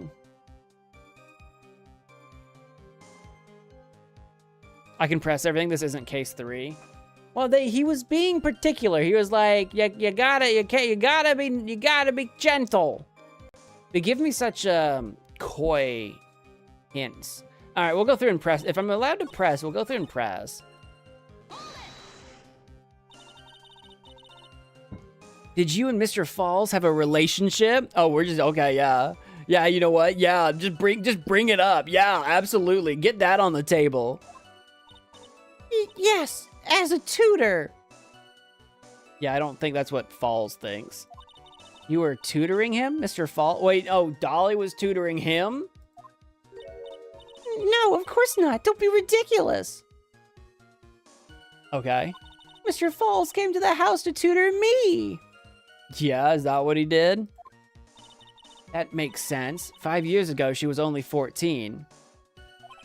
He probably came up with the kidnapping plan during that time. What the frick was he tutoring you? He doesn't seem like he's all that bright. I don't buy it. I still think it's creepy. The Hawthornes are in the jewelry trade and are quite wealthy, you see. Quite the clever fellow, that Mr. Falls. Did I hear him right? Did he just call Mr. Falls a clever fellow? We're not gonna... Rewind. We're not gonna go back and actually talk about what he was tutoring her. Meanwhile, he thinks they were dating. I don't want to know what was happening during those tutoring sessions. I don't want to think about it. The ransom price was a raw diamond. My sister Valerie brought it to the bridge. I heard the diamond is valued in the neighborhood of $2 million. $2 million? It was still uncut, so it was about the size of a pint of milk. That's massive. That's wild. A $2 million pint of milk? I don't know what to think about that. The defendant demanded that her sister Valerie make the exchange. Not as a detective, of course, but as an individual. By the way, I want to ask you, Mr. Edgeworth, why do you think he wanted to make the exchange up there on that mountain? If he ever got surrounded, it would be hard to escape. There's one thing a kidnapper wants to prevent, and that's police involvement. In a place like that, it would be easy to tell if he was being followed. Yeah, you think so? I don't know about that. With only one entrance to the mountain, he was ensuring his safety. One entrance by, like, road. I mean, you can always have people just, like, casing the mountain by foot or, like, climbing gear. Like, and then there's also the whole, like, isn't it, like, near a channeling dojo? Someone said that at one point in time. There's a dojo around there somewhere. The whole one entrance to the mountain, yeah, there might be one road, but I don't know if I'm buying the one. A mountain is a mountain. You can go up a mountain in a lot of different ways. Anyway, I know that's not the point. I'm just yapping. What a wickedly clever man that Mr. Falls is. Yeah, right. It was all your plan. Anyway, Valerie brought the diamond to the mountain and... after she made the exchange, she shot Mr. Falls in the arm. That was a dangerous thing to do considering you were being held hostage. Yes, but actually that saved my life. What do you mean? You see, Mr. Falls was holding a knife in his right hand. Somehow I just knew he was going to use it. I knew he was going to use that knife to kill me. That's why my sister shot him. It was to save me. That's when Mr. Falls tried to kill me by shoving me off the bridge from behind. I'd like to hear more about what happened right at that moment. Well, when Mr. Falls was shot in the right arm, he let go of me. I was dazed. I turned to try to run away, but Mr. Falls turned to grab me as well. As I ran past, he and I locked eyes for a second, and he gave me a large, bloodthirsty grin, like as if this was some kind of anime or something. Bloodthirsty grin? Oh! And in that next instant... Plop. Head first, if you believe this. Like that, you know what I mean? She swan dived off the bridge. I advise the court to remember that the river is 18 feet deep and incredibly swift. I don't know, if that 40-foot drop is clearly more than 40 feet, so I'm gonna just assume that the river is actually 36 feet deep. I'm just gonna double everything. I'm gonna make it as dramatic as possible. I was a strong swimmer, but I was knocked out. When I came to, I had been carried away by the river to a strange place. I'll never forget that day. The crumbling bridge, nowhere to run, and just one little shove from behind. That was it. Before my sister could catch me, I fell into the river. Yeah, no duh. She was on the other end of the bridge. How is she gonna catch you? I survived, but I was afraid I might be kidnapped again for my family's money. And that's why you hid your identity? Yes, I only told my sister. Valerie Hawthorne, eh? Yes, she's the only one who knew about me. This is the thing, though, right? Like, so Valerie didn't want to hide her identity? You know what I mean? Like, the way Dahlia's explaining it makes it sound like Dahlia surfaced in that strange place and at 14 years old made the decision to, like, go off-grid. But I feel like Valerie and her planned that. You know what I mean? Maybe? I don't know. I don't buy her order of events. But even anything I can think of is still pretty bizarre. Meanwhile, legally, this witness has been deceased for 5 years. Stop saying that's irrelevant now because she's here. I didn't ever want something like that to happen to me again. So I decided to change my identity and start a new life. And that new identity was Melissa Foster, right? Yes, my sister helped me get the official paperwork taken care of. Okay, yeah, okay, that makes more sense to me. That makes sense. That's what I said. Without an insider's help, doing all of the paperwork would have been impossible. She was the only person left in the world I could count on. That's why I stabbed her in the back 47 times. I'm just kidding, I didn't say that out loud. What was that? Thank you for the... My notifications aren't working. I don't even know what happened. Whatever that was, from wherever it came from, thank you. Why does my notifications not telling me what that was? Did someone give me something? What was that? Hello? Thank you for the jewels. That's what it was. The YouTube jewels thing isn't showing up on my side. Thank you. What even is that? That's like a person like cuddled down in the corner? What even is that? She was the only person left in the world I could count on. And you think I could killed her? There's no way I could. Oh, it's the Mecha Chameleon guy. Oh, I haven't played that. I wasn't thinking of that. That game got big. It's the moment of truth for this witness too. Once the truth about the staged kidnapping comes out, everyone in the court will know how much of a Jezebel she really is. What does that mean in this context?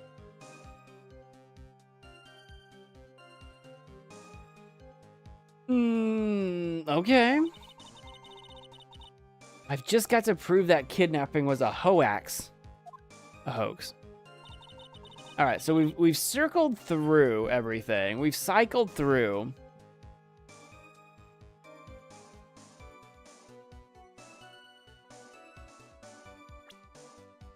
Again, the only thing I actually have on Mr. Fall's story is either presenting literally him himself or the diamond.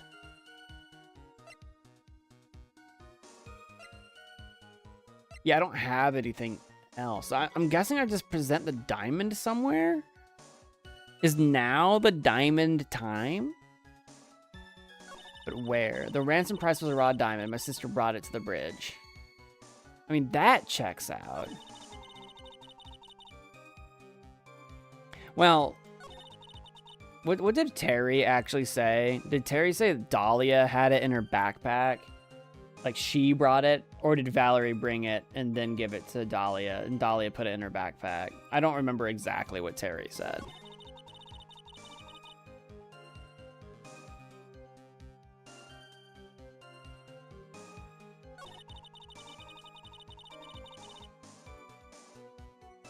This we know is false. So I feel like we should needle in on this. That's when Mr. Falls tried to kill me by shoving me off the bridge from behind. I don't know how to bring up the contradiction, though. I don't know if it's the diamond, and then it's like, well, Mr. Falls wouldn't try to kill you if you had the diamond. Because if she's trying to say that, right? It's all sus, but I'm trying to figure out. Why would the diamond be with Dahlia? Because it was in her backpack. Apparently she had a backpack. That's what Terry said.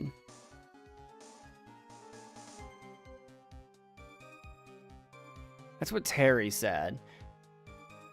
And I think Dahlia always intended to have the diamond in her backpack and then get away.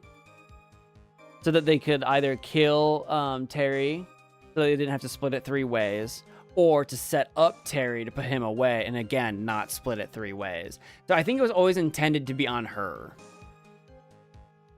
Because if you think about it, like what Dahlia is saying here, right? She's saying that, what she's saying is that Valerie brought it and made the exchange, which means Valerie would have given it to Terry. But we know Terry doesn't have it because he got arrested. We know that the diamond is still missing. So it doesn't make sense. The contradiction here is that, well, wouldn't Terry still have it according to Dahlia's story? But you and me know that Dahlia had it. So it went missing when Dahlia yeeted herself off the bridge. If Dahlia was pushed from behind, then where would she have landed? I don't think we have a step-by-step map of like, because she said she like turned and ran. Like if you look at the map, and they were down here somewhere. I don't know if Dahlia was saying she was trying to run this way to just get away or run this way to get away. So she was either pushed backwards and fell off the gap, or she was going this way and she would have fell over on top of the bridge. So you could say, oh, you know, she should still be on the bridge if she got pushed in the back. But like, if you're saying that there was a scuffle, like if we actually had like a step-by-step where they were standing and where they were going, it'd be one thing. But like, if you were twisting and turning your body, if your body was facing this way and you got pushed in the back, then you fall in the river, or facing that way, or you know what I mean? We don't actually have a step-by-step on that. If they're gonna, if the back thing, the shoving me from behind, if the behind thing is I don't see the getting shoved from behind being the problem. I think the real problem is who had the diamond and why would fall. If Dahlia had the diamond, why would he throw her off the bridge where he can't get the diamond and he's still just standing there like an idiot with Valerie having a gun? You know what I mean? Like if you're the kidnapper, imagine you're Terry. You know what I mean? And Valerie's still facing you down with a gun. right? And you're the only thing preventing her from shooting you dead is the fact that you still have Dahlia in your grip, right? Then you wouldn't push her off the bridge, because then Valerie would just pop, pop, pop, pop, pop, right? If it were me on one end of the bridge and a kidnapper holding my younger brother on the other end, and he pushes my brother off the bridge, I'm just shooting him 17 times in the face. You guys have seen me play Walking Dead. Like, there's no question. Like, you're just gonna die. So it just doesn't, to me, the real issue isn't the shoving from behind. It's that it doesn't make any sense for Mr. Falls to shove her anyway. To me, anyway. Bottom line is, guys, don't kidnap any of my family members. I'll kill you.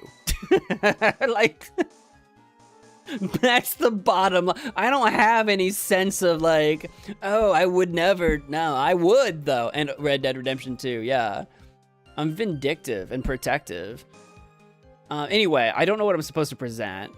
I don't think the behind thing is what bothers me, but I think this is the thing that I need to present evidence, and I'm thinking the diamond, because what else makes sense? Unless what you're trying to say is that I'm supposed to present the bridge map just to like open up the discussion about how that scuffle happened.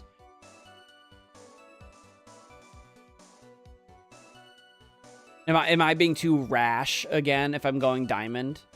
I just kind of want to bring up Terry's side of it. I just want Mia to be like, no, this is what actually happened. I just want her to bring it up and then just see how Melissa reacts. But I guess that's not really the move, right?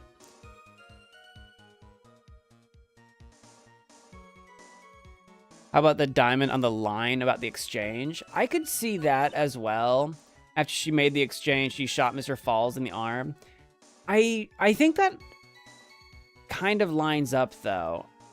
I don't remember if Valerie ever had the diamond or if Dahlia always had it. I don't remember that part. But I think she does shoot Mr. Falls. Like, Falls actually says that he gets shot. Because she says because he said Valerie betrayed him.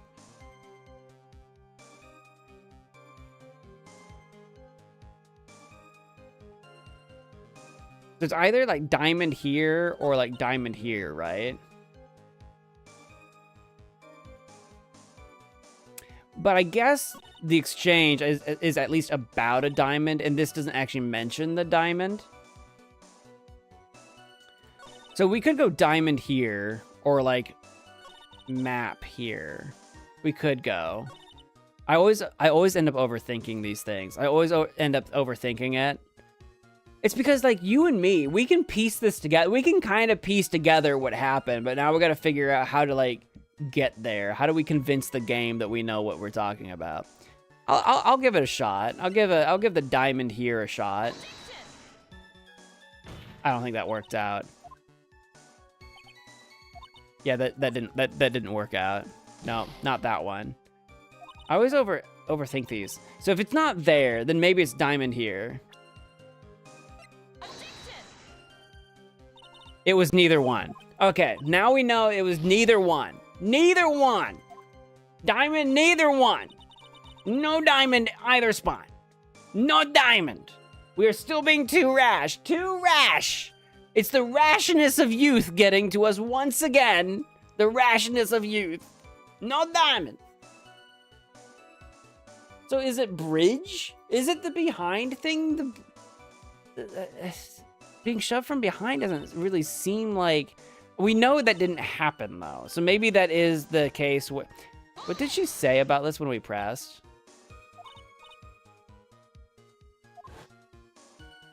How did she say this goes? Okay, they're facing here, like this. This is the part that I don't know. I turned to run away. As I ran past, he and I locked eyes. He gave me a large, bloodthirsty grin. Yeah, the getting shoved from behind doesn't really seem like a problem to me. That doesn't... You and I know that didn't happen, but I don't know how to, like, prove that.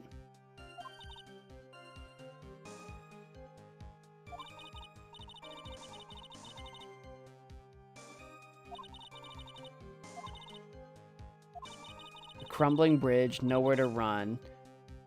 One shove from behind, that was it.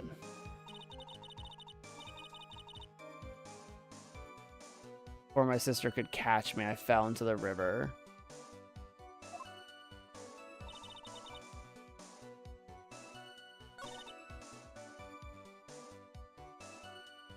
It is a problem? I don't see how it is, but is it map then?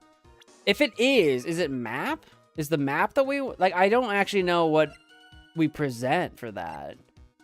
I've got nothing on that. Just map?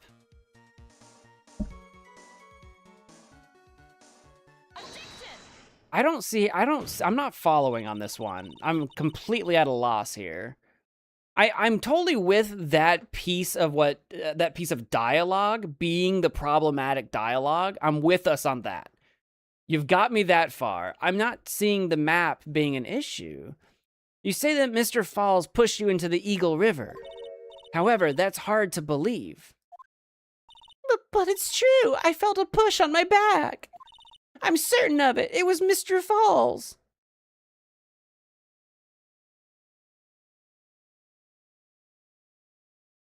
We're not going to try to say that Valerie pushed Dahlia off the bridge, are we? That Valerie was closer to the two of them than I realized? We're not trying to say Valerie pushed her, right? I felt a push on my back. I'm sorry, I guess I wasn't clear enough. I shouldn't have said, that's hard to believe. I should have said, that's impossible.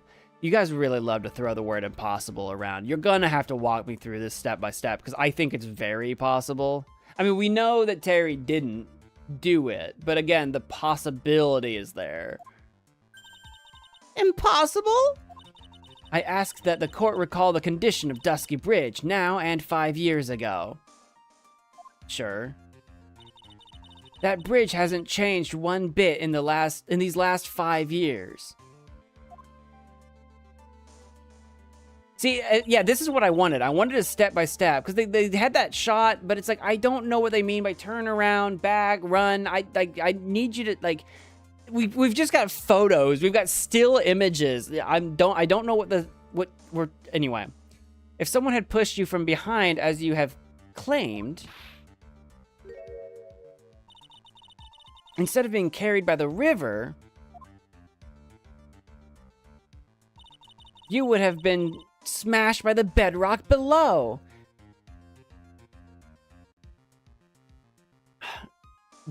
Sure. A most certain death. I feel like this is, okay, obviously, like, I don't want to hurt Mia's own argument, but Dahlia could very easily destroy this by saying, I don't know which way I was facing. I was just twisting and turning to break Terry's grip, ran backwards, ran forwards. It doesn't even matter. I got pushed off the bridge and I fell in the water. All Dahlia has to say here is that it was 5 years ago. I was 14. I was twisting. I don't know which way I was facing. I got pushed in the back and I fell off the bridge. Like this, like Mia's argument here is actually incredibly flimsy. I'm just gonna say it is actually really flimsy. Because we could totally say that Melissa took a step forward and got pushed, still in the back, but like forward on the bridge. She hits the ground and rolls off the bridge. Like it's a scuffle. What Dahlia is claiming is that there was a scuffle, right? It's so easy to just say, well, I don't know. He had a knife. My sister had a gun and Terry had a knife and I was trying to escape. It's really flimsy. If I was Edgeworth right now, I would be just laying into Mia on that point. Pointing out it's really not a contradiction, though, because all Dahlia said was that she got pushed in the back. I know she said from behind, but in this scuffle of Terry getting shot and them running one way, running the other way, you don't know which way they were actually facing. Not really. You have the one still that the video game is giving you, but we don't actually have what literally happened in front of us. Which, again, we don't have what literally happened because this didn't happen. That's what's so frustrating is you and I know that that didn't happen. You and I know that Dahlia's lying. That's the thing. Anyway, I'm going to just assume that you guys understand what I'm saying because I feel crazy trying to explain how Dahlia's defense actually totally holds up, but I'm just going to move on. Do you understand now, Dahlia Hawthorne? The very notion that my client pushed you from behind is impossible. Except that it's totally possible, but we'll move on. Ah! What's Edgeworth got? Your Honor, this event occurred 5 years ago. Yeah, thank you, Edgeworth. Like, needle in on this, because this is a terrible argument. This is so soft. Why, for all we know, the water level in the... No, that's not the point. That's not the point or the problem. Let's be honest. For all we know, the water level in the river may have been higher back then. All right, sure, okay. But it's 40 feet from the bridge to the river. Oh, from the bridge to the river? How high up is that bedrock? Or what? Not bedrock, but that rock. A small change in the water level wouldn't have made a difference. What? Okay, hold. Just to be clear, okay, I'm not following that either. If it's 40 feet from the bridge to the water, but falling from the bridge to the rock would have been death, then we know the rock is not 40 feet in the air, or it would be level with the bridge. So we don't know how high the rock is by looking at this map. Is it 30 feet down, 20 feet? Because if a 14-year-old falls 10 feet down onto rock, she's fine. This is the problem with the bridge being 40 feet in the air. It's clear, it's obviously higher. It's so obviously higher up. It's not Minecraft water. Minecraft water, yeah, you'd be safe. I don't know what do you mean? We're talking about the rock though. How high up is the rock from the bridge? Or the bridge from the rock, rather. Ugh. Don't ugh. That sentence made no sense. You're right. If the events occurred just as the witness has testified, then the defendant couldn't have pushed the witness into the river.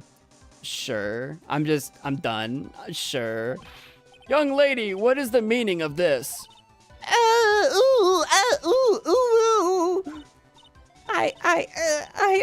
You see, ting, ting, walla, walla, bing, bang. 40 feet into 1 foot of water and then rock wouldn't be fun.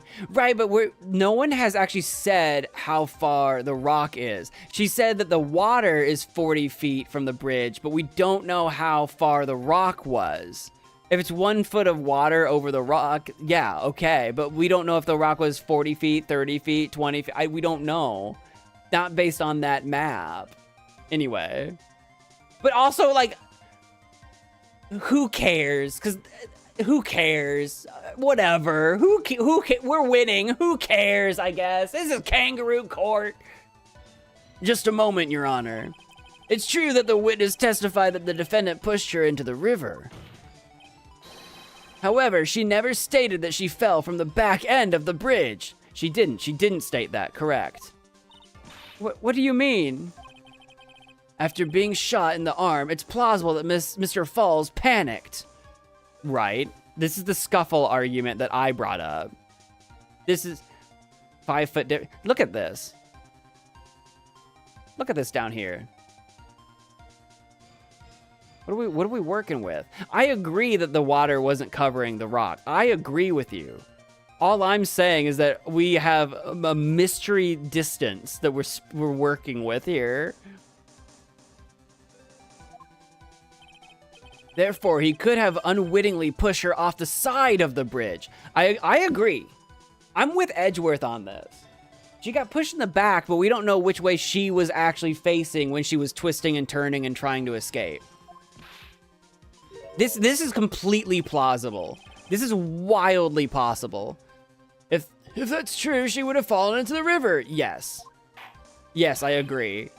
Well, Miss Hawthorne, is Mr. Edgeworth's explanation correct? It's not, but it is plausible. Now that you mention it, I do remember now when I fell off the bridge. My skirt got caught on one of the bridge's sidewalk. I don't even remember what she was she even wearing a skirt? I don't remember. Bridge's side wires. You can't be serious. Order in the court. No, this was a reasonable point. It seems Ms. Faye's assault has finally reached its conclusion. No, I'm not at my conclusion. I'm not at my conclusion. You have been lured into a false sense of security, Edgeworth. Not now, Mia. This is no time to retreat. Unfortunately for you, this is just the start of Ms. Faye's assault. 1,000 normal punches. What? I believe your reasoning went something like this, Mr. Edgeworth. After being shot in the arm, it's plausible that Mr. Falls panicked. Therefore, he could have unwittingly pushed her off the side of the bridge. Those are the words he said. However, once again, I'm forced to say that's impossible. I can't wait to hear this. Ridiculous. What's so impossible about it? I'm with Edgeworth on this one this time. Because your flawed logic contradicts the court record. What? Yeah, does it? Yeah?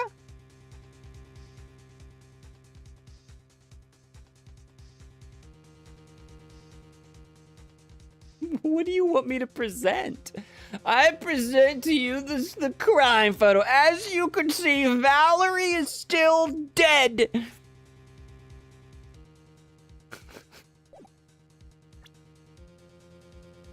What? What do you mean?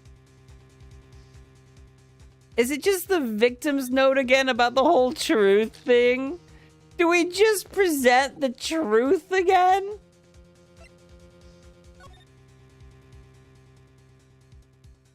Oh my god, oh my god.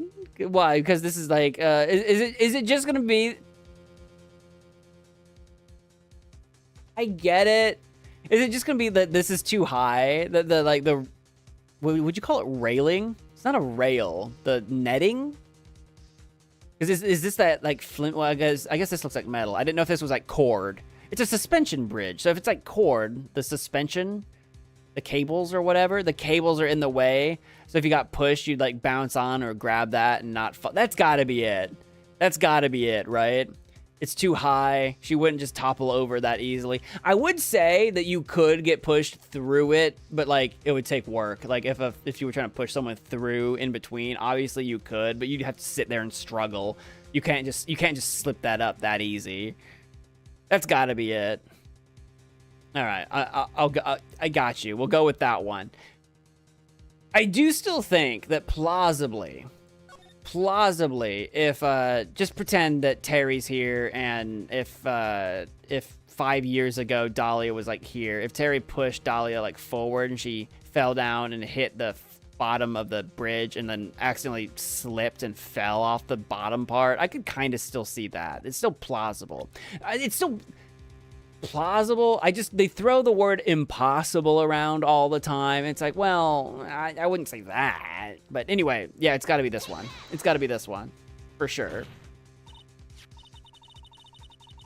Valerie had a gun, though. That's what I'm saying. Like, you could do it, but you'd have to sit there and struggle. Valerie had a gun. We know a struggle didn't happen. I'm just saying that you could get someone through the side, but not easily. Not with, like, one push.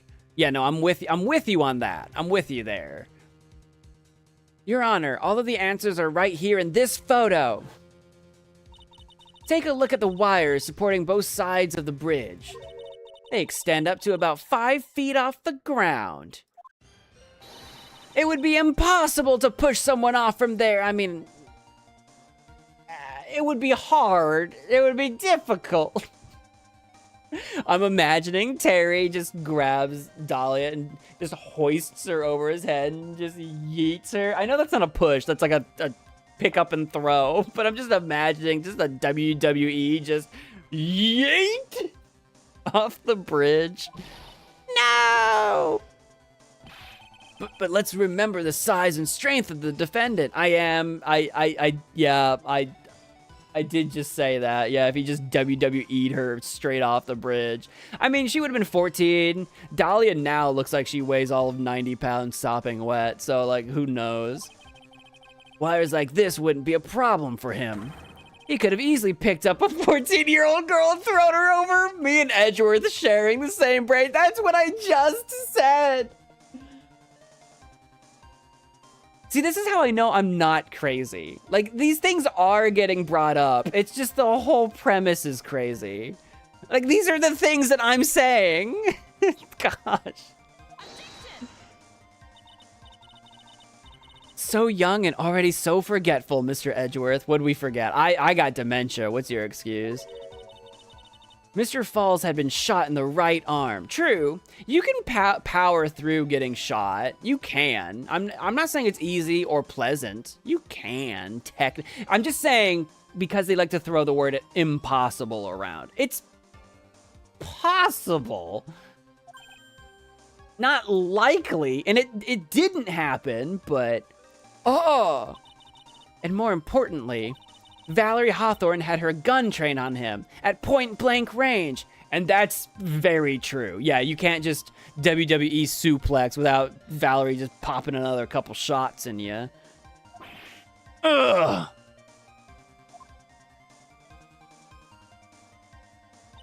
So, Mr. Falls throwing the witness off the bridge? That is clearly impossible! Well, impractical, not likely, didn't happen. Ah!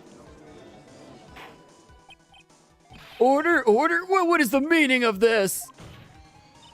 Dahlia Hawthorne, you jumped into the Eagle River intentionally. You did admit to being a strong swimmer.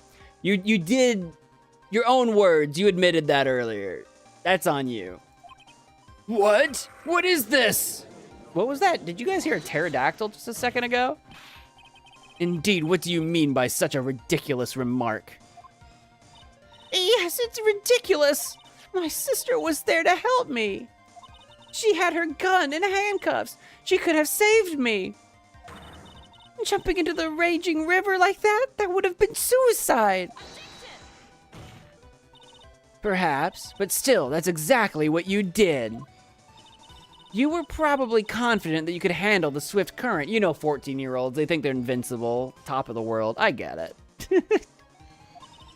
It was that Tigre's tiger roar. You heard that, right? Was that just me? But even more so, the witness had a much more compelling reason to jump into the river. Oh, then what was it?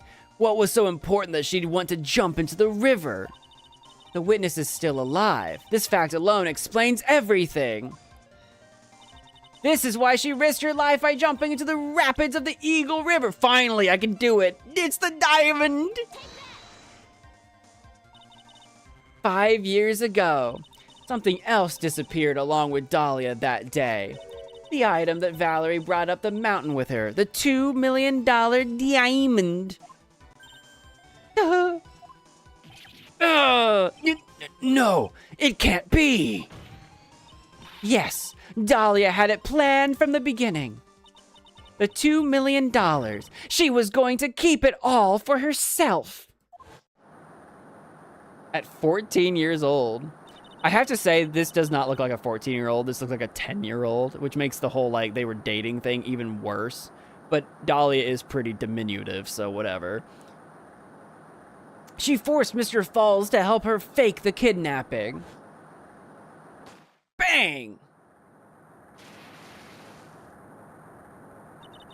At the last minute, she betrayed him and threw herself into the river, with the ransom tucked away safely in her backpack.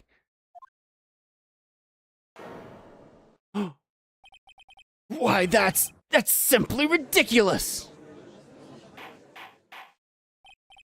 Order!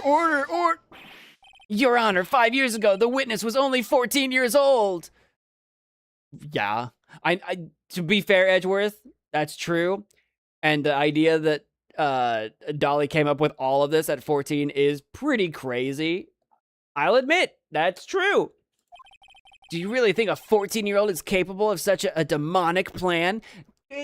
Again, you guys really like to throw the word impossible around. It is possible for 14-year-olds to come up with demonic plans. Have you ever met a 14-year-old? To me, it's more the execution and actually doing it that seems not likely. But here we are.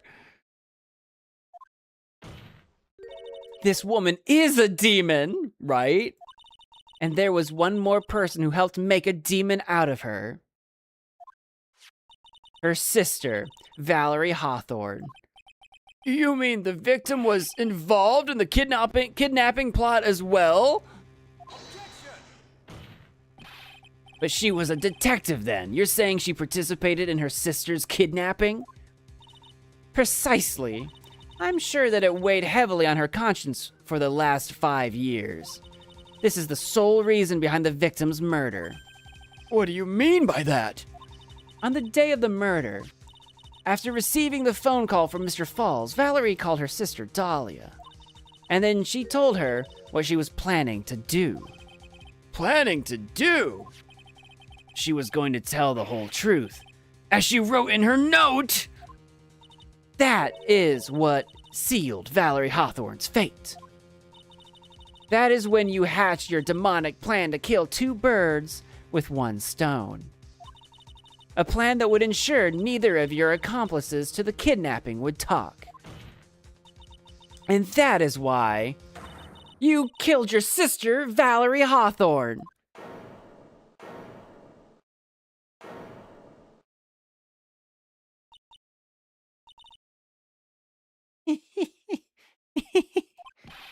Who is that laughing at a time like this? Of course, Dahlia, obviously. Forgive me, it's just hilarious. Witness? Is that you? You amuse me, woman. Ms. Mia Fey. You can certainly weave an exciting tale. Naturally, you have the evidence to back it up, don't you? Evidence? Evidence that I planned the kidnapping, of course. That at 14, I plotted it with Mr. Falls and my sister. Well, And one more thing. What happened to the $2 million diamond? If you can't provide evidence to at least show that. Well, Miss Fey? I don't know. What a joke. You, Miss Fey? Are you stupid or something?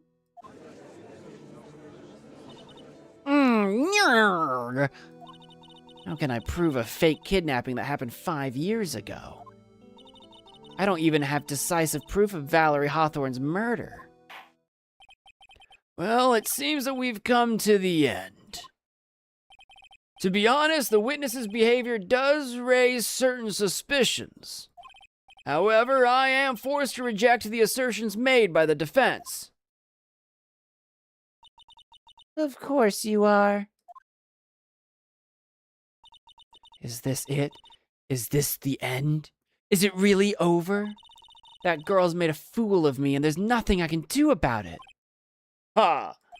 Without evidence, the trial is over. Who decided that? Mr. Armando!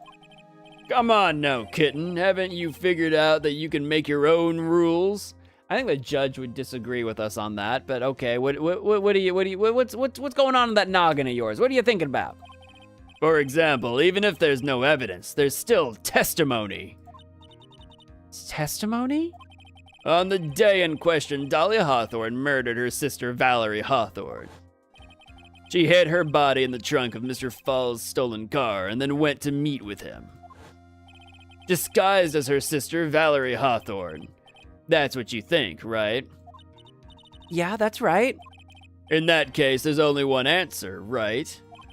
There's only one person left who can testify about Valerie Hawthorne's murder. Don't tell me it's gonna be Terry Falls. I don't want to deal with him anymore. Since there's no proof, there's only one thing left to do. Who is the one person who can testify to that demon woman's crimes? None other than Dick Gumshoe. Or, you know, technically, I know this is pre-Phoenix Wright and therefore pre-Maya, but Mia would know all about channeling. I don't think she can channel, but she would know about it. Technically, the one person that can testify could be Valerie Hawthorne. If we could get Mia to call in Maya and do a little bit of channeling. Technically, right? Right? Technically? Do they want me to say Terry? I think they want me to say Terry, but technically?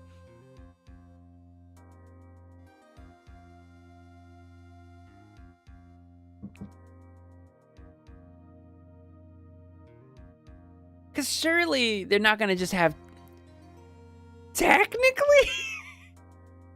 God, I want to... I'm not wrong, right? Okay, I guess we'll go with Terry, I guess.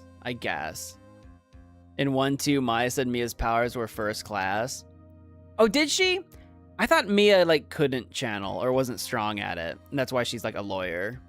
I couldn't remember. Mia's been dead for a long time. 1-2 was a long time ago. All right, we'll go with Terry, I guess. Unless... Am I crazy if I do say Valerie? Am I crazy? Could I? Should I? Is there, like, bonus dialogue if I did? Like, Mia's like, I summon forth the power vested in me to conjure the spirit of Valerie Hawthorne. I would be crazy. Aw. It would be so good, though. It's true, though. It would be so good.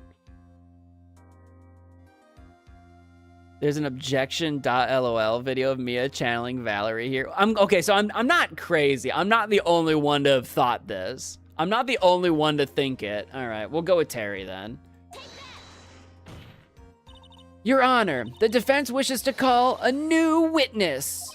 A new witness? Yes, we would like to hear the testimony of Terry Falls. The defendant? There's only one person that can shed any further light on the situation. Only one person that knows what Dahlia's role in the kidnapping was. Only one person that can say whether the person in the photo is Valerie Hawthorne, or whether it was in fact her younger sister Dahlia disguised as her. There's only one person who can solve this riddle once and for all. Dick Gumshoe. And that person is... Terry Falls. Well, Mr. Edgeworth, what is your take on this? Spirit mediums in court as evidence are frowned upon. You know, that might be true, but it would be epic.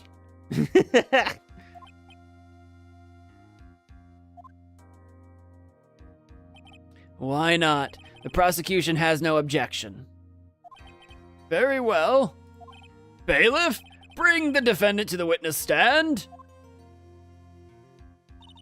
This is my last chance, Mr. Falls. My last chance to establish Dahlia's guilt. You're all I have left. Luke, you're our final hope. Only hope? Final hope? Only hope? One of those things. Defendant, you've heard everything that's been said up to this point, yes? All right, we're changing. We've agreed on this. Last stream, we agreed that if we change witnesses, I will go ahead and save the game real quick. We agreed, because we had some issues last stream. we had some issues. So we agreed that I would save in between witnesses. We agreed. So if I F up, we don't lose a lot of progress. Defendant, you've heard everything that's been said up to this point, yes? I don't believe it. No way. Finally, a save. Right. How long do you plan on going? I was going to stop roughly 20 minutes ago, like stop at 1 in the morning. I planned on trying to go up until it hits me with a to be continued. Does anyone know if we're close to a to be continued? Or shoot, even the end of the thing? Does anyone know? If I've got a long ways to go, then I might carry this on to like a future one. But that was the plan. If no one knows, I'll just keep going for now. Dahlia died 5 years ago. Valerie betrayed me. You're so close, Mo. Keep going. Okay, if I'm actually close, I'll keep going. Like I said, I planned on going until a to be continued, because that's a good spot, but... Mr. Falls, I don't know what she said to you 5 years ago, but one thing is close. Dahlia, what did I say? One thing is close? What did I just say? What? Dahlia is very much alive, and you were used for $2 million. That's not true.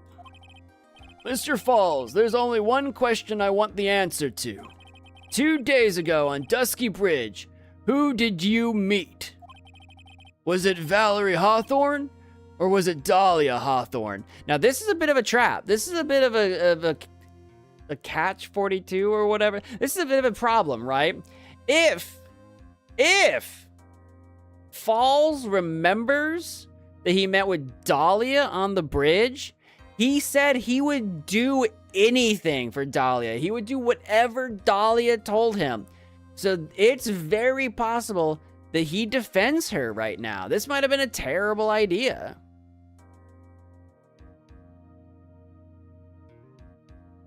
Only time will tell.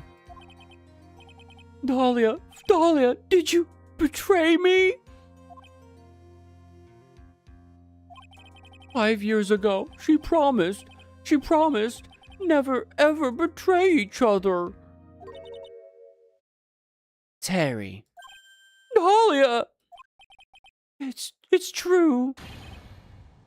It's true, you are alive. You don't trust me anymore? That makes me sad. Tell the truth, I believed in you. I shouldn't need to say it. You should already know. But there is one thing that I will say. My life is in your hands right now, Terry. Oh my god. Oh my god. He's not going to. Dahlia. I will allow Mr. Falls to testify once, and only once.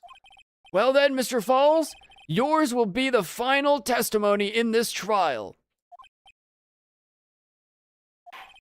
Witness! I'm sorry, I apologize. Water! Please, water! Hmm? Can't talk, need water. Ha! Oh well, I guess it'll have to be my coffee instead. At least it'll match the way he's probably feeling right now. Darker and bitterer than hell itself. Okay. Okay. I'm imagining trying to do like a King of the Hill, like a Hank Hill. I can't do an impression, but imagine that in your heads. Witness testimony. Who Terry Falls saw. That day, 4 p.m., I stopped the car. I was in front of a bridge. She wasn't there, so I waited on the bridge. I watched my car from the bridge. I never put no body in that car. Finally, one woman came. She stood in front of me. We talked, then she left. That was Valerie, not my Dahlia. I knew he'd say that. I knew he would. He's gonna defend Dahlia. Mr. Falls, you're covering for her. Do you think she would do the same for you? That's enough, Ms. Fay. His last statement was a fitting way to end the final testimony of the trial. Well then, Ms. Fay, please proceed with your cross-examination. Is this how you want it to end, Mr. Falls? Another guilty verdict to go along with your death sentence? There's only one person who can stop it. You, kitten. I think. Well, you're gonna doubt me now? We've made it this far and you're gonna doubt me now? How dare you? Smack the coffee out of his hands. Cross-examination. Who Terry Falls saw. That day, 4 p.m., I stopped the car. I was in front of the bridge. According to the note, the meeting was supposed to take place at 4:30. You certainly arrived early, didn't you? It was raining. Already dark, too.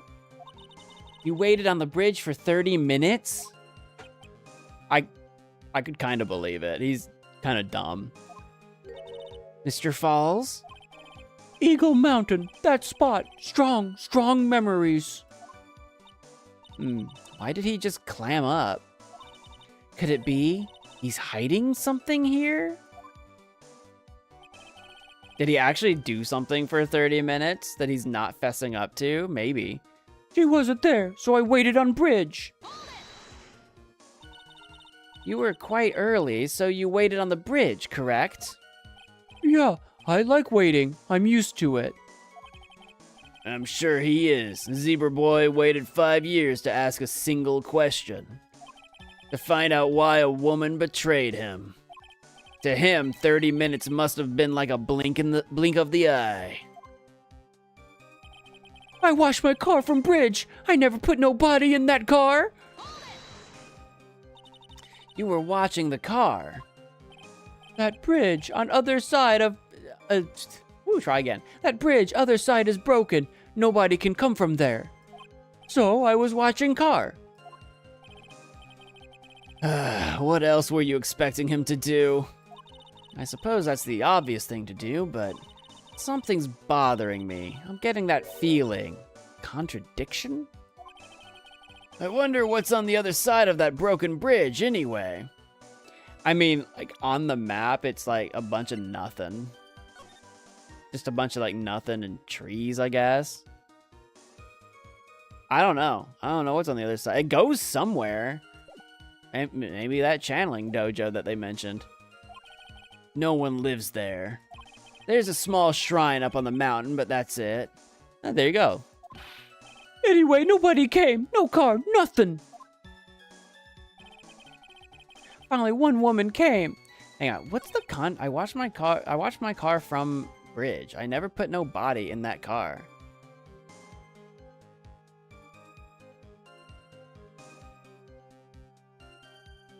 But there does end up being a body in that car. We never actually did solve that problem of how the body actually got... If Falls didn't put the body there, we never actually solved that issue. I'm just saying. I'm gonna press everything, though. Finally, one woman came. She stood in front of me.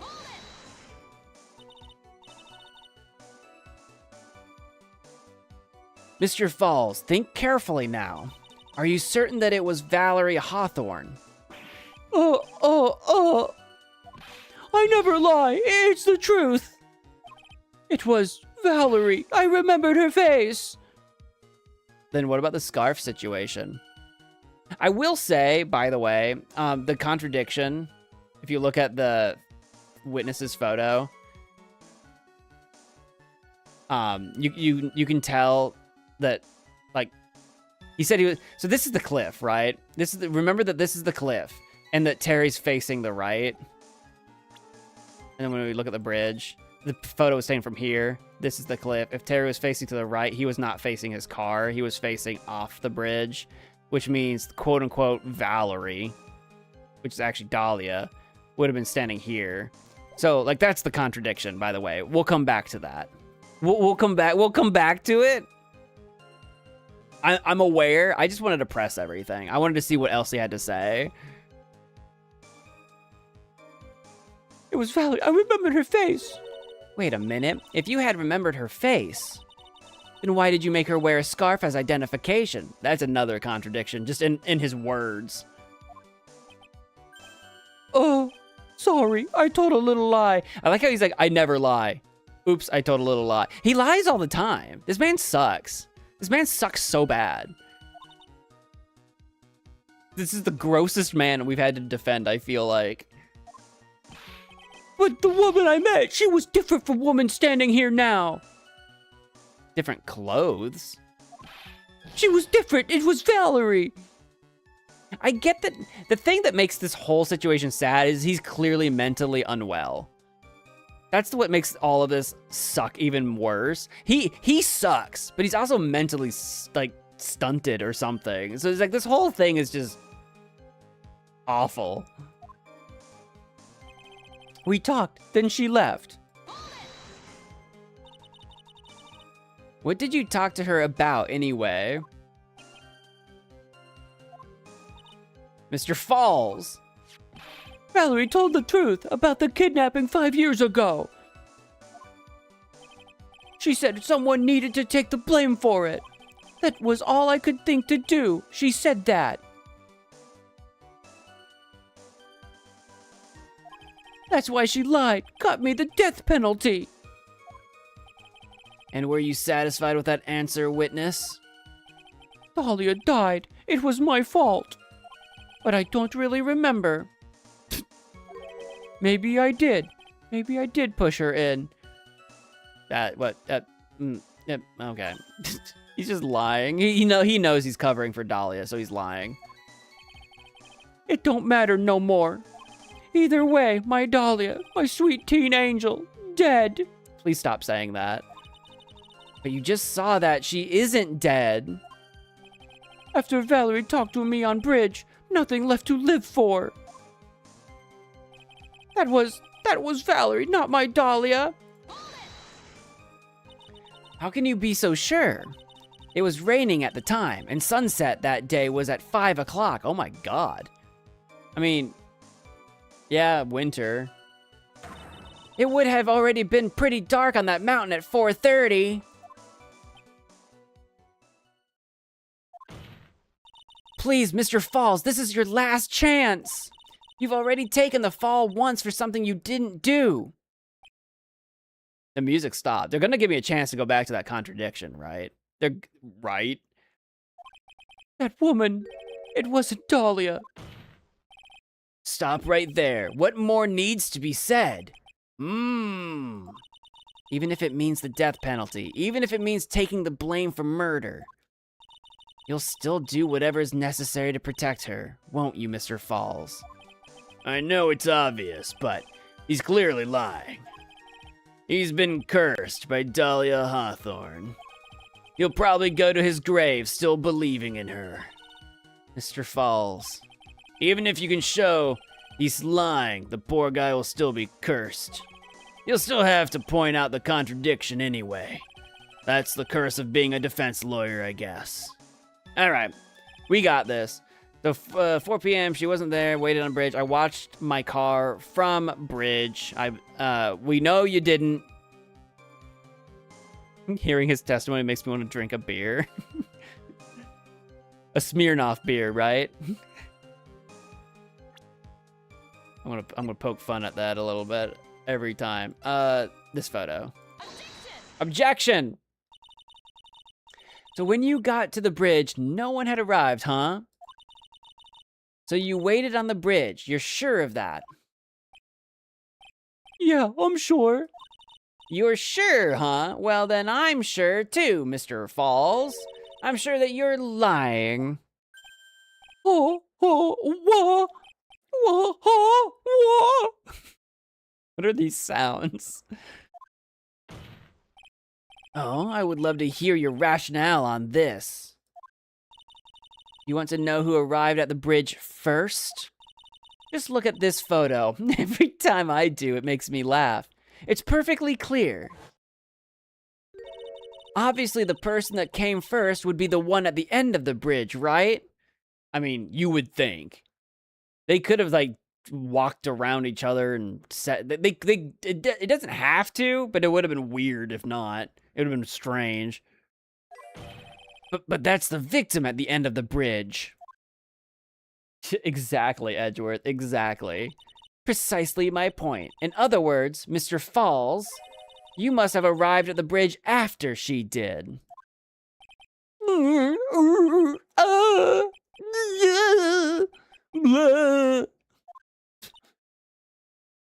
What are these noises?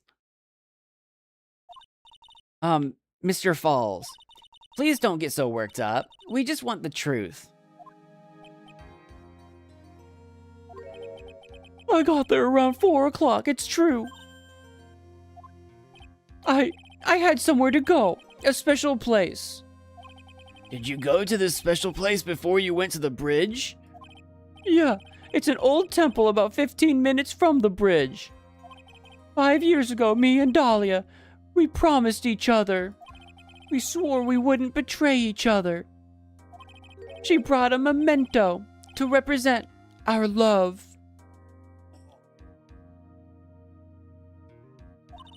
A memento? 5 years ago, I hid it under a base of tree there. This thing that Dahlia ends up giving to Phoenix Wright. It's a special memory for me. This is it. This is what I went to get. Wow. Wow. This little bottle on a necklace is your memento? Yeah, that bottle, it looks familiar. It's quite charming, but it looks empty. Your Honor, you heard what my client said. He arrived at the scene at 4 o'clock. But he then left his car unattended and walked away. He was gone for approximately 30 minutes. Grr. With that much time, Dahlia Hawthorne could have easily hidden the body in the trunk of his car. No! Indeed, there certainly was enough time for it. I've still got a chance. Mr. Falls, there's no mistaking it.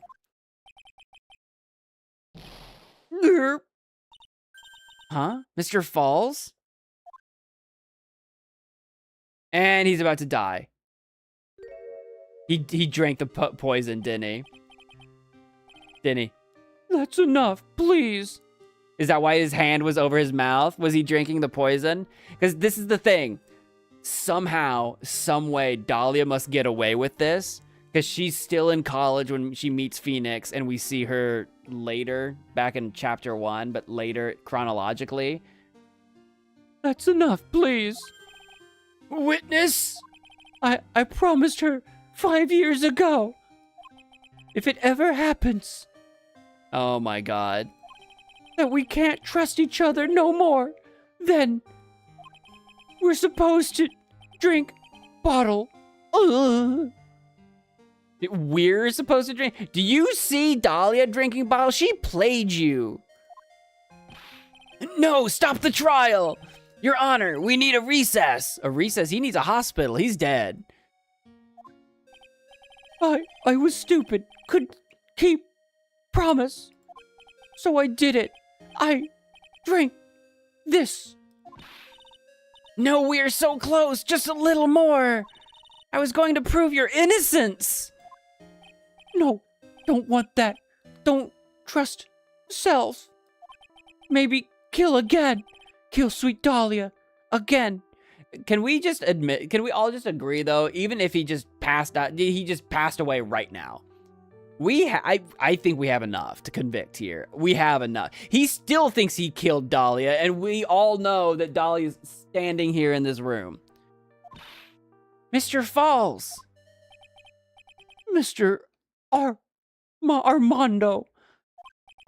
Thanks for the coffee. Oh, he put the bottle in the coffee. That's why he wanted the water. Okay, that makes sense. I follow now. And he's dead. Mr. Falls!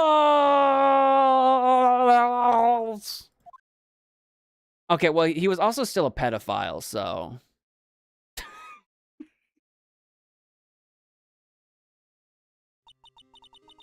Look, I mean, he was clearly, this is what's so effed up. He was clearly taken advantage of. He was clearly like, he had issues. Like, he needed so much help.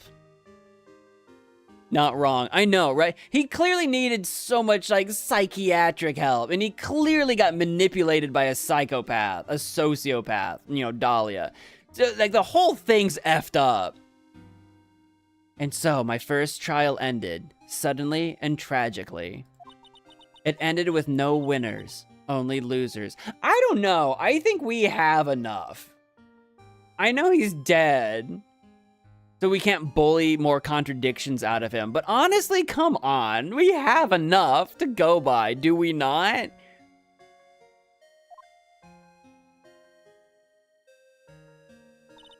I ended up with a wound that cut so deep into my soul I thought it'd never heal. I'm sure it was the same for the young prosecutor as well. But one person, the true criminal, Dahlia Hawthorne, she left the courtroom with a secret smile on her demonically sweet face. I don't know if it was so secret. I bet she didn't hide it. Full of herself to the end.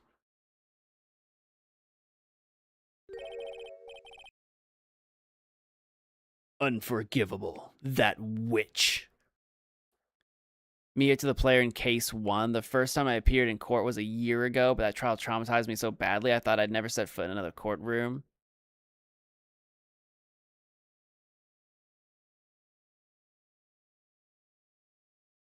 This is why she freaked out after Phoenix ate the bottle. I forgot he did that. I forgot about that. And how Edgeworth technically didn't lose here, mistrial, and was undefeated until 1-2. Oh, is that how that goes down? Because they labeled it a mistrial.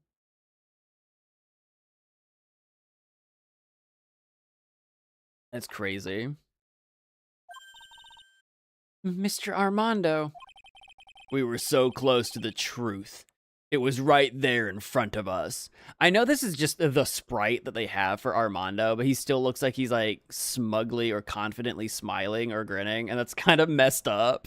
I know that's just the sprite they have, but that's kind of messed up. You were just a little too soft, kitten. It's my fault. It's all my fault that Mr. Fall... No, it's obviously not. Mr. Falls killed himself. Don't cry, kitten. Could you stop calling me kid? This is serious. Could you stop for 2 seconds and call me by my freaking name? Is this the time for pet talk? There's a dead man in the courtroom. Really? I hate Armando. I hate him. You're going to make my coffee all salty. I don't give a fuck about your coffee. Like, what? I hate this man. I knew it. I knew I wasn't cut out for this. Mia. Okay. Did you hear me from across dimensions? I said call me by my name, and then he did. I'm like talking to the game. Don't you get it? You can't cry yet. Oh. Okay. Oh. The only time a lawyer can cry is when it's all over. He's doing that whole, like, you gotta keep a smile on your face at all times. But, like, a smile on your face at all times is psychopathic, all right? Mr. Armando. I'm not buying it. He is not impressed. This is not impressing me. What is this right now?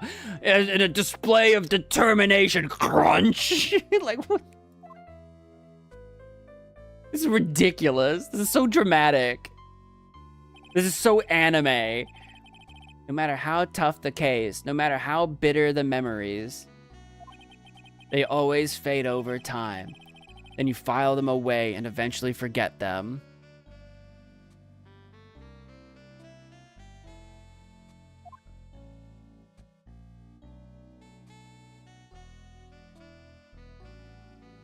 Oh, I forgot that this whole thing was Phoenix reading about the case. And apparently a hospital room? I don't remember why Phoenix, right? That's an IV, right? Why is Phoenix in a hospital room? I missed that somehow. 1 year later, in this very same courthouse, I myself got wrapped up in that case. Oh yeah, right. Doug. I almost said Diego Swallow. Like Diego Armando. Doug Swallow, right? Only after that did Dahlia Hawthorne get put on trial for her crimes.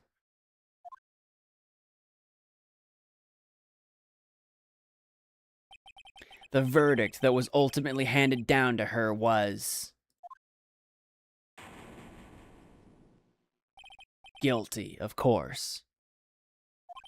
Naturally, when the verdict was read, she had a perfect angelic smile on her face.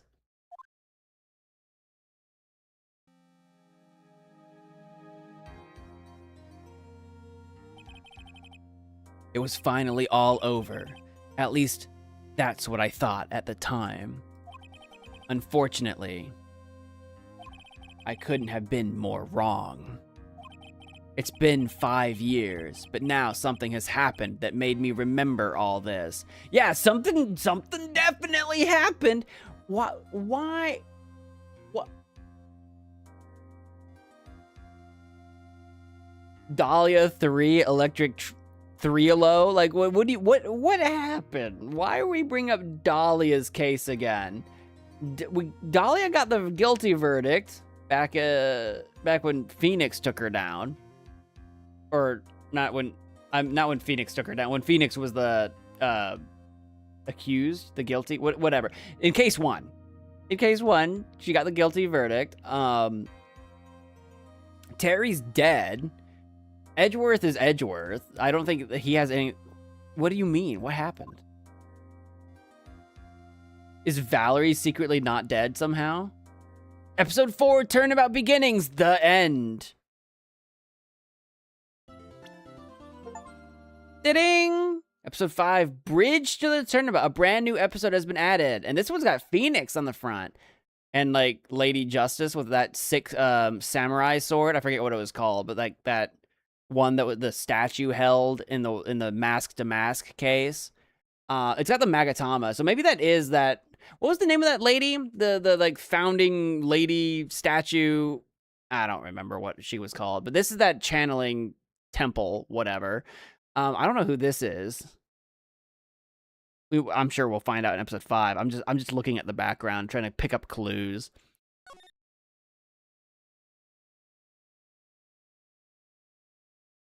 Yeah, Ami Faye. Amy Faye? Amy? Did we ever decide if it was Amy or Ami? This is AMI. Is it Ami Faye? I'll save my progress. Where did we just save a second ago? I think we saved a 9. I'll overwrite 9 since that was just between witnesses. And there we have it. Chapter 4 completed. It was actually, I think, the shortest chapter. Well, I guess chapter 1 was probably the shortest since it's like the tutorial one. But it was a shorter chapter, honestly. It was a 2-streamer. We did that in 2 streams. Normally, it takes me a few streams to get through these. Yeah, definitely not I Am Pearl. To be fair, Pearl is like, well, actually, isn't she like 9 or something? How old was Pearl? She's old enough to be able to spell. It was weird, the things that Pearl did know, and then the things that Pearl didn't know. There was kind of like a really weird mismatch. I forget how young she is. She's little. I get that, but anyway. We'll swing on over to here. I wanted to oopsie. I wanted to finish that because it felt like when we left off last stream, it felt like we were getting pretty close. Like it was all coming together. So I wanted to finish that today, assuming there wasn't other like craziness that happened. And there we go. We did it. We managed to pull that off. And then we just have case 5 left of Trials and Tribulations, and then it's over. That's the trilogy. Then I'll have completed the trilogy. That's actually kind of crazy to me.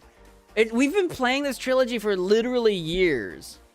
Because I kept playing it on and off again. That's I'm gonna have to sit with that for a minute.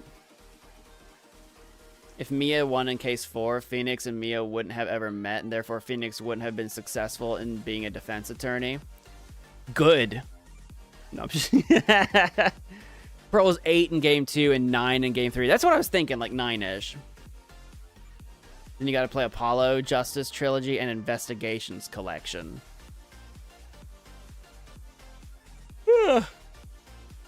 Sorry, I had a big yawn come on right as I read that. I don't know if I'll jump into those right away or if I'll save those for a little bit. Just because we were talking about this at the beginning of the stream too. I've got so many games that I want to play, and so my backlog is so big. Maybe we'll jump into it sooner. Maybe we will. I don't know. Well, I'll play around with it. I'll probably end up asking the members, the channel members, what everybody kind of wants to do. Maybe do some polls or whatever. We'll find out. We'll find out what we're doing. But I got one more case to go. I don't know how beefy of a case it is. I feel like it might be a beefy one. Since case 4 was kind of on the shorter side, case 5 might be crazy. I don't know. I'm expecting some craziness. I'm kind of hoping to see Francisca come back. She flew away on a plane and we never saw her again. Gotta see more Ace Attorney. Case 5 is very, very, very long. That's kind of what I was wondering, because like 4 was really short, so I'm like 5 might be crazy. And Phoenix is in the hospital, so Lord knows. It might be a bit of a doozy. If you guys did enjoy the stream and you're on YouTube, make sure to hit that like button. I'd appreciate that. 4 is a setup to 5. I mean, it kind of feels like it, because otherwise what was the point of it, right? Since case 1 already had the conclusion to Dahlia, we really didn't need what happened before that if it wasn't relevant. So it must be relevant. I just have no idea how it's relevant yet. We'll find out when we play case 5, but 10 streams just for case 5, maybe. We've had some cases that went several streams. Because, you know, between the actual trial parts, which themselves are usually pretty beefy, the investigation part usually has a ton of dialogue and a ton of wandering around, so that usually takes me a lot of time too, so Lord knows.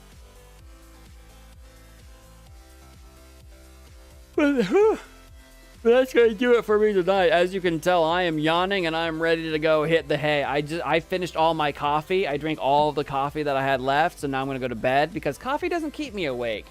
It just keeps me alive. Some people drink coffee to wake up. I drink coffee to stay alive.